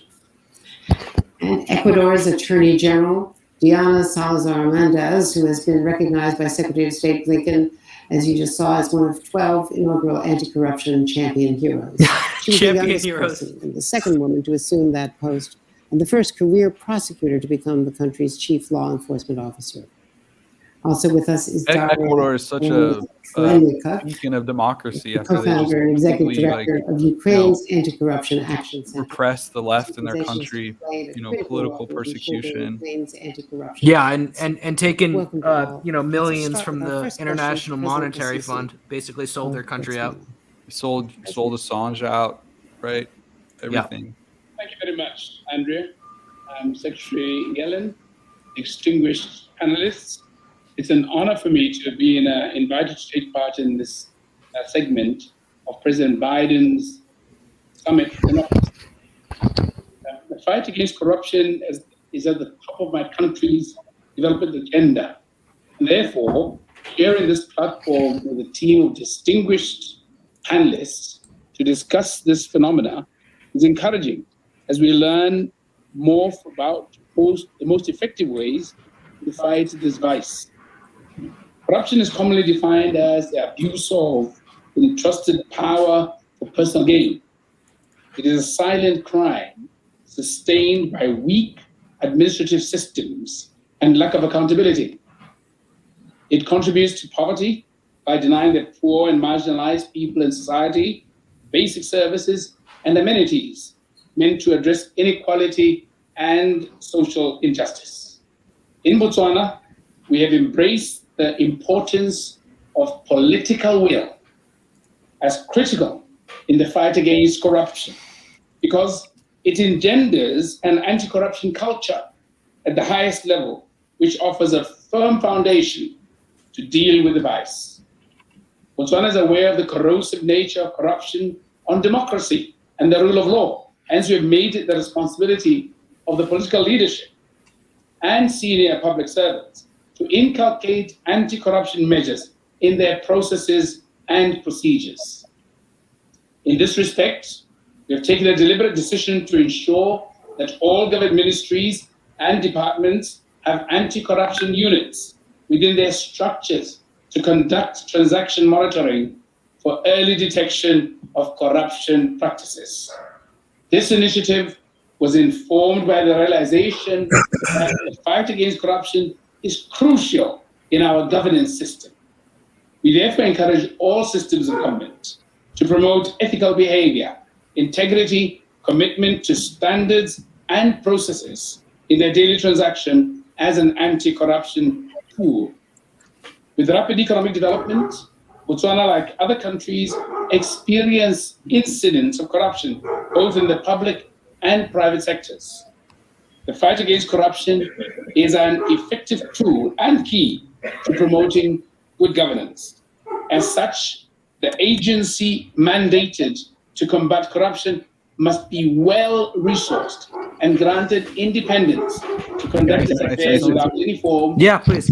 Yeah, when I was like about 16, I had my first job, and I had a lot of troubles with the manager. And I remember somebody telling me that the job of the manager is to make problems go away. And I was thinking that's sort of what this guy and these leaders in the global south are for the empire and for these big transnational companies. They're there to make problems go away. And to get to where he is, imagine all the gatekeeping he had to go through. And so he's not going to address like any issues of, the population that doesn't have health care, that they're, the minimum wage is so low that, the global geoeconomic forces that, put Botswana into such like a neo-colonial position. He's not going to talk about any of that. He's there to make problems go away. Yeah. Yeah, I mean, he's not changing the fundamental structure of the stealing of surplus value, etc. He's rooting out the bad managers that are gonna actually compromise that system, right? So guys, I have to run because my building manager's coming and I have to deal with my flooded apartment. I hope the rest of this goes well. I'm very sorry it had to happen on like the worst of days. But No, it's okay. And actually, we only have about a half an hour left. Unfortunately, I have to leave town. I'm living in a small town right now, and you can go. Mila. Next time. Bye, everyone. Bye. Good to see you. I'm living in a small town right now, and my fiance fell off her bicycle, and we need to actually leave town to get her medical care. Yeah, that Alex. So we're I have about an hour to get ready after we finish. So we're only going to go for another half an hour. Unfortunately, we can't go longer. Is there anyone you want to hear from specifically in this panel, Kit?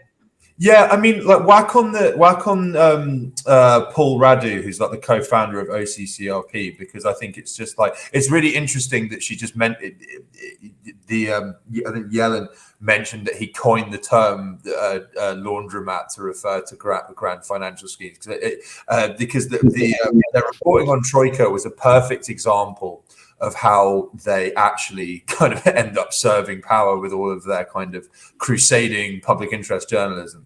Yeah. Okay.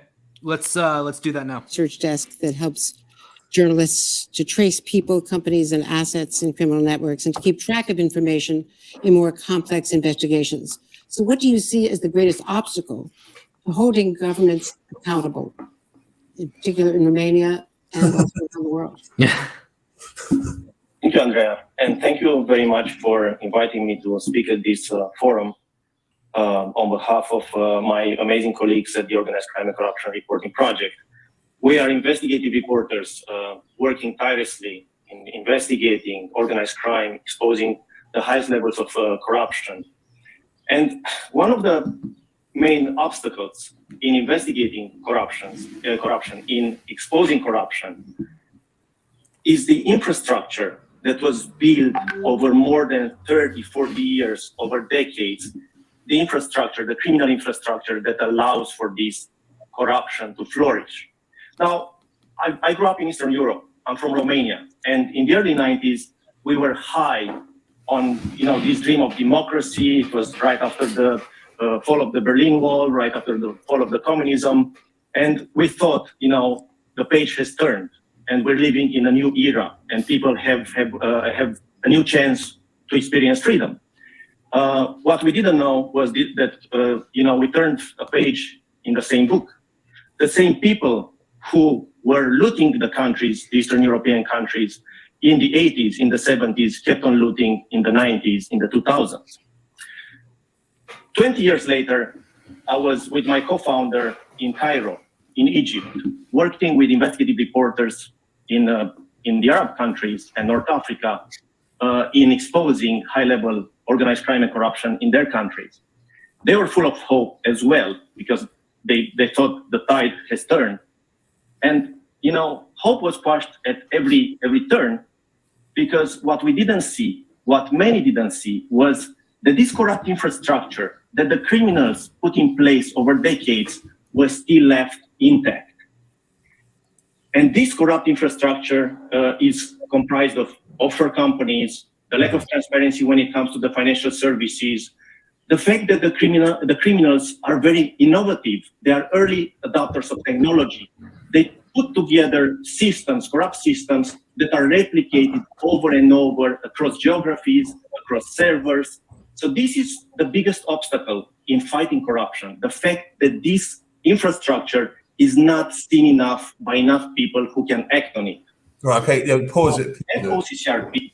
So, okay, so I mean, you know, he talks about this infrastructure and whatnot. I mean, you know, one of the key ways that, you know, very wealthy people or organizations, you know, enable money laundering is via, you know, established institutions like HSBC, which is like one of the biggest banks in the world, and it's a very, very British institution. And like it is, you know, heavily implicated in just about every major financial scandal or, you know, kind of example of financial crime in the world. You know, it facilitates money laundering for, you know, like drug dealing gangs and like major criminals and whatnot. And so in the prelude to the Pandora Papers was in 2016. There was the Panama Papers, which was very widely covered by the mainstream media, and this was a joint investigation by the ICIJ, which is likewise funded by George Soros and Pierre Omidyar. and Pierre Omidyar and USAID and all these these other kind of state or quasi-state organizations. And you know, this revealed that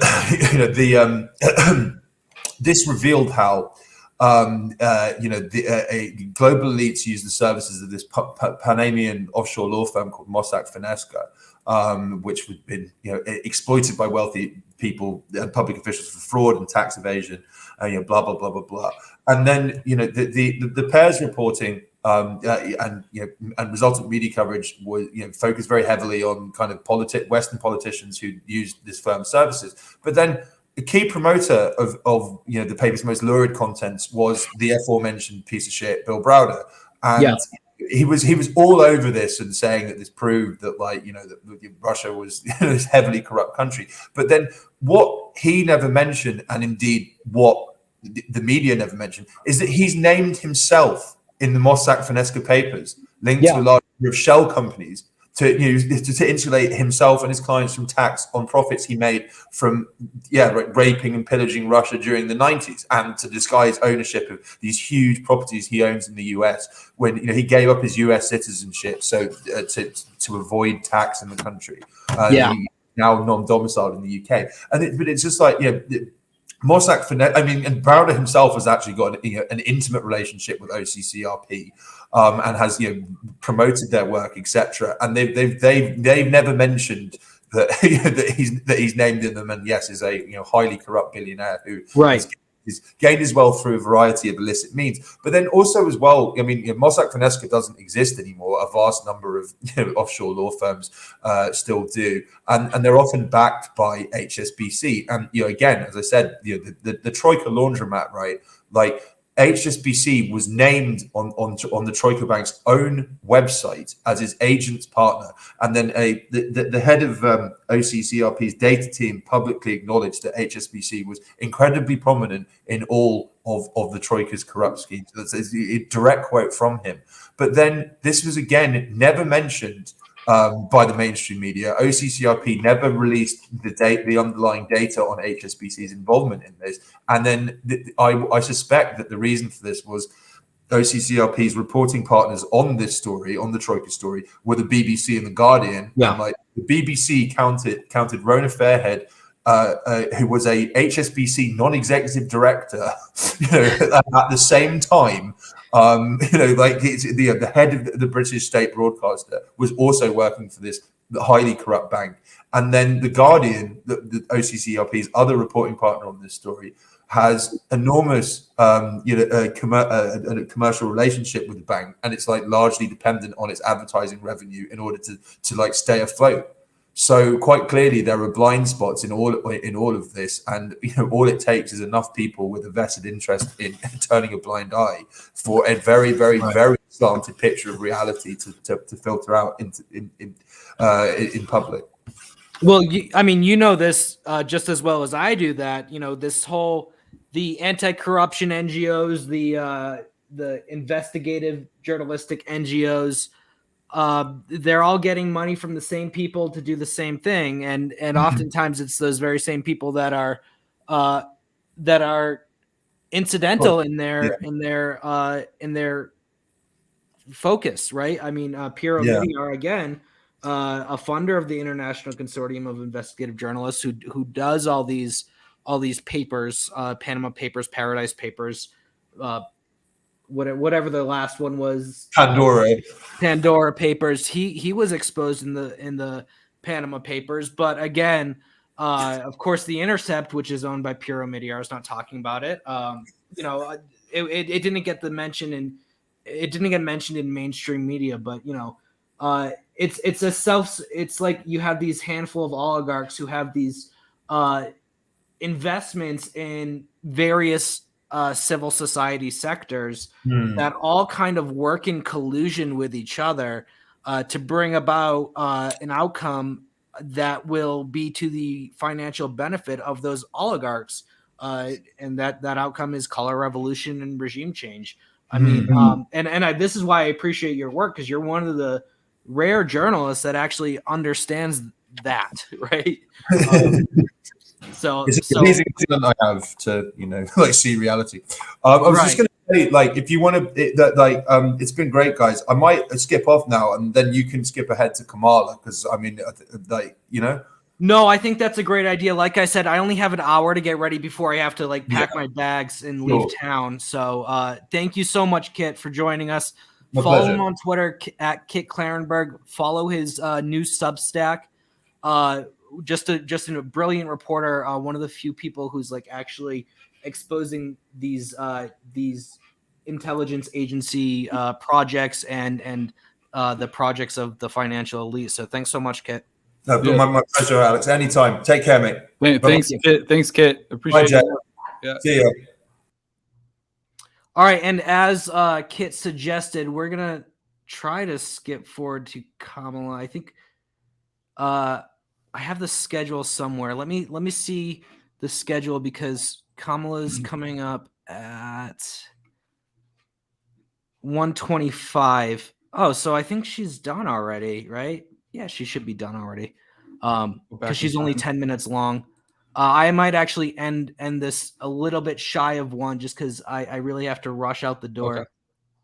Okay. And thanks so much for sticking with us, Jeb. No worries. Yeah, I was thinking when you were talking about The Intercept and the Pierre Omidyar funding, I've known so many journalists who, their idea of sort of making it is to get an article into The Intercept. Yeah. And I was thinking there's also a really interesting dynamic with academia and journalism, the sort of sad state of these, these dinosaur institutions that we all sort of want someday to reach that pinnacle. And so journalists are trying to get into, this billionaire regime change funded, this guy that funds this outlet that puts out some good reports from time to time.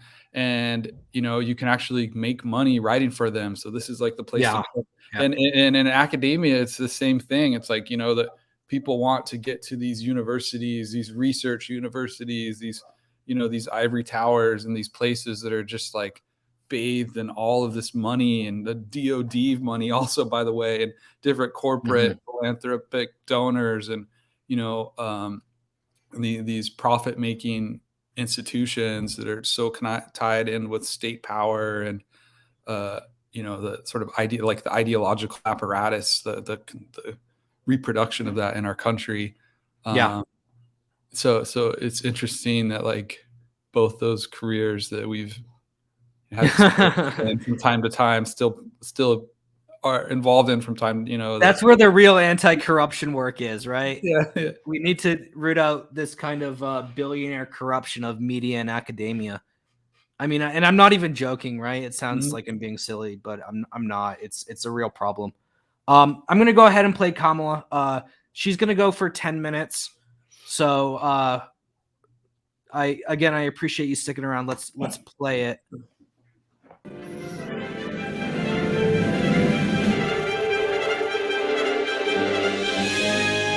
There's still a lot. Oh, go ahead. I already have a headache. Thank you, Governor Janet Mills. It's good to see you, and thank you for your leadership and your friendship. Well, good afternoon, everyone. It is an honor to join leaders from around the world as we conclude the first day of the Summit for Democracy. As I have discussed with many of you, I believe our world is at the start of a new era, an era with new challenges, an era with new opportunities, an era that is defined by interconnection and interdependence.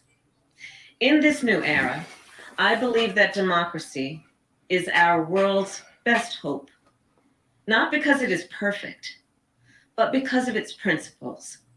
Because Doesn't she feel like she's always talking down to us? Like I just feel like I'm always being talked down to when I listen to her. I mean, that's the public's perception, right? Because she's so wildly unpopular. It is a means to solve our they're greatest floating her for challenges, 2024 from with COVID-19 Buttigieg, but like to the climate neither crisis. of them are likable. It is It's a recipe for another Trump that presidency. democracy I think is presently under threat, and for 15 years has been on the decline. Around the world, autocrats have become emboldened. Human rights violations have multiplied, and corruption is undermining progress. Meanwhile, she's sitting on top of an empire that is carrying out like the economic siege of like Yemen and propping up the Saudi dictatorship, and has bases all around the world and upholding like all the different laws and systems that maintain like sweatshops and environmental devastation of the planet. So yeah, no, absolutely. But I mean, also she says democracy has been on the decline for 15 years. Well, what was going on with democracy 15 years ago? Well, I think that was the point, let's say 2006 or so, where it became extremely obvious that the United States' attempt to impose democracy on Iraq and Afghanistan via bombs was an utter mess, and it was killing innocent people and destroying some of the oldest countries in the world. I think there was a lot of popular support even in other countries for the United States' imperial agenda after 2001. But as the years went on and there was no meaningful change, the Taliban was not really rooted out. Iraq collapsed. It became obvious that the U.S. style democracy just wasn't that convincing for people, right? Yeah. I don't know. What do you think about that? Yeah, for me, I thought a big juncture also was when Bush was trying to push that free trade zone of the Americas. That's a good point. Yeah, September 11th, and that was really when Chavez crossed the line when he opposed the FTAA and they had to get rid of him, and that was that famous documentary, "The Revolution Will Not Be Televised," that shows that 2002 coup attempt in Venezuela, or brief coup. And then, the building of AFRICOM and building up of that, and the coup in Haiti. I think, did that start under Bush? Or I know he was I think really so. involved in Africa. I can't say for sure, but I think so. I know it really strengthened under Obama. Of course, everything, right? Every bad thing Bush did, Obama just like intensified it. Yeah. Information is undermining and misinformation. That's always the biggest concern. And so it is incumbent on each of us, individually we and need some more internet truth tracking applications. Here in the United States, we know that our democracy is not immune from threats. January 6th. Yep, there it is. There it is, people. Conscience. And the anti-voter laws that many states have passed are part of an intentional effort to exclude Americans from participating in our democracy. In our democracy, in every democracy. Well, so it is true that there's like massive attempts at voter intimidation, like stopping people that have like records of being in prison from like voting and ensuring every eligible American. That's all true. Right. Well, that's what I talked about in my MinPress article is that and an effort that I am proud to U.S. lead. democracy. The U.S. has no business deciding which countries are and aren't democracies because we have so many issues with ours. Whether it be like voting rights or I mean, even one thing I point out is more than a third of eligible voters didn't vote in 2020. And that's the like highest voter turnout in 120 years. The right to vote. So we have no business but executive action alone is not enough. Saying China's not a democracy, Russia's not a democracy. We don't have a democracy here. Right now, there are two bills. Yeah, some years back, I was living on the Central Coast in California, and there was a bill to stop fracking because there's a lot of offshore and there's a lot of offshoring there. Offshore drilling. Every eligible American can vote. These energy companies, they just dropped like tens of millions of dollars into this like local election. Today, and as the world watches, I just remember everywhere, YouTube, Google, everywhere you go, you were just constantly barraged with ads for like 2 or 3 weeks. I mean, and I remember at the time reading, it was like one of the biggest money drops in any local election for like, I think ever, or, for a while. And you just see how big business runs the country, and they have all these different methods for, building consent and, impacting how information that people get and how we can. Well, we have no idea what's going on with political spending because there's no transparency there. That's not democratic. There's like massive. I mean, one thing I didn't even talk about in my article is just how many people are banned from voting because they've been convicted of a felony, and Kamala played a huge part in that herself. I mean, everybody knows this, right? Like everybody knows that Kamala was the top cop, right? Yeah. So how many people is she directly responsible for disenfranchising? For how many people has she made it impossible for them to ever vote again? It's sick. I think there were like thousands of people, or maybe it was like 18 or 1900 people that like she had like personally overseen their, the prosecutions against them. She signs off on these when she in California for like marijuana, for smoking marijuana.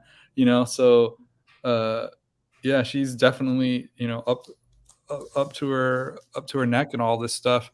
It's kind of hard to talk about that now though, because what she's engaging in now is even so much worse on even such a larger scale, right? When you're at the federal level. But I think one thing important to just remember, like, we don't want to make it too individualistic, right? This is like, she's part of this whole behemoth that been built up for decades through like bloodshed, repression, war. I mean, in our country, we don't like the labor struggle in our country is so sort of like fractured and weakened, and so many of the unions are what we would call business unions, where they're fighting for the sort of the like sectoral interests of their workers rather than a broader like struggle, a broader working class struggle. And that goes back to the early 20th century when left-wing unions were basically smashed by the state. And even all the way back to the 19th century, where they banned general strikes and created this The Pinkertons. Yeah, this very anti-labor environment in this sort of like the historical evolution of our country. So she is like at the summit of this, you know, this machine that has been built up for like, you know, centuries, you know, decades and centuries, and that's where she's got, and all the gatekeepers she had to go through to get there. I mean, and she's going to talk down to us from that position. Yeah. So, okay, so let's watch it. Watch some more. And I reiterate our call for swift passage of these bills. I mean, and again, they're using this international summit to promote the Democrats' domestic agenda. Like, you know, we also know that the strength of the our Prime Minister of democracy Sweden cares is about tied Build Back to the Better. strength of democracies worldwide. And so we are equally committed to combating threats to democracy wherever they exist. Threats such as corruption, which corrodes public trust, fuels inequality, Kamala and can corrodes public destabilize trust. nations and entire regions. On Monday, our administration released our first ever U.S. strategy on countering corruption.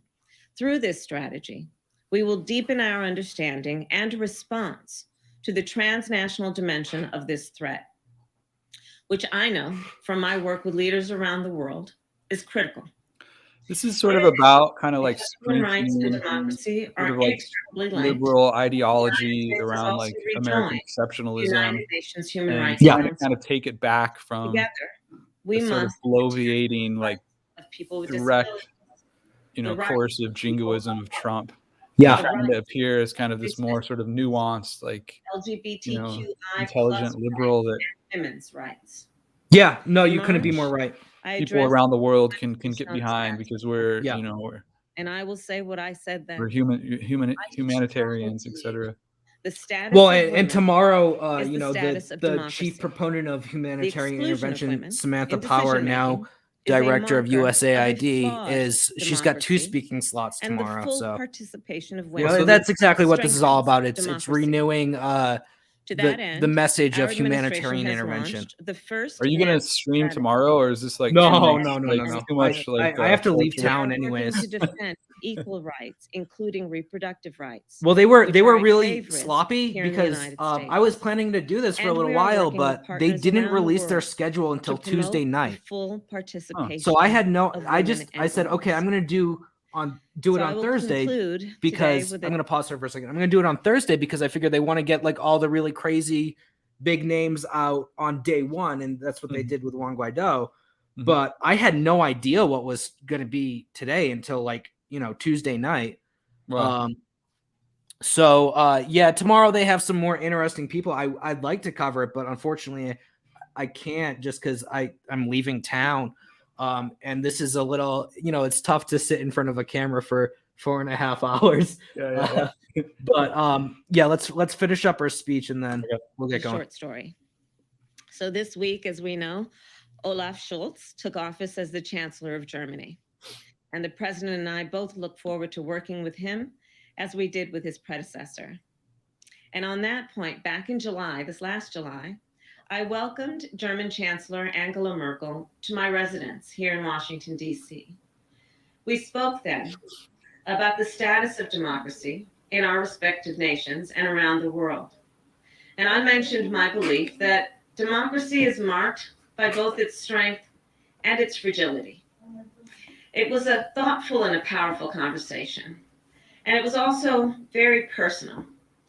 The Chancellor shared what it was like to live behind the Iron Curtain. And I shared how the civil rights movement influenced my upbringing. Give me a break. Though we grew It up reminds me of one of these real sort of stilted job talks at a university. Yeah. The importance of democracy in our own lives was and remains clear. As we address the present threats to democracy, as we work to prove its value and vitality in this new era, as leaders of our world, we must all remember that democracy is neither an abstract concept nor a static state. Democracy lives in the people. Democracy is the people. The children of Yemen. is our I know. best hope. So as we go forward, let us do the work that democracy requires. Let us go to work. Let us deliver together. It sounds like she's in a church, right? Thank Yeah. All right. I'm sorry to put everyone through that. I'm sorry to you, Jeb. I'm sorry for our viewers. It's been 4 hours and 15 minutes. And I know that there's been viewers watching throughout the whole thing. Thanks so much for joining us. You have anything you want to add before you go, Jeb? I think I'm just gonna go, like, I don't know, drown myself. There's a swimming pool nearby. I'm just gonna go walk into it, hold my breath. So Jeb Sprague, author, professor, sometimes a journalist, and a very good one at that. You can follow him on Twitter. What is it, at Jeb Sprague? Yeah, Jeb Sprague, yeah. Follow him on Twitter. Really, really brilliant guy. Thanks so much for joining us. And everyone watching, thank you so much for watching. We wanted to do today's episode for free for everyone to watch because it's like Christmas for us with this Democracy Summit. We wanted to try to give an opportunity for our podcast to reach new audiences. If you subscribe to our podcast, it's $10 a month. You also get access to all the other political content on Rockfin, which is really great stuff. There's a lot of good people on there. Max Blumenthal, Ben Norton, Lee Camp, Jimmy Dore, lots of people. So go ahead, subscribe through us if you enjoyed the show today, and you'll get access to all those other people. Every week we do a show where we talk about mostly the U.S. support for democracy movements, which is, I think most people watching now probably understand this as a Trojan horse for regime change to bring about privatization for big business and Washington's allies. So this is something that we're going to keep tracking, and we really thank you for joining us today and hope to see you again in the future. Thanks a lot. Thanks, Jeb. Thanks, everyone. Thanks, Alex. You're great. Thanks.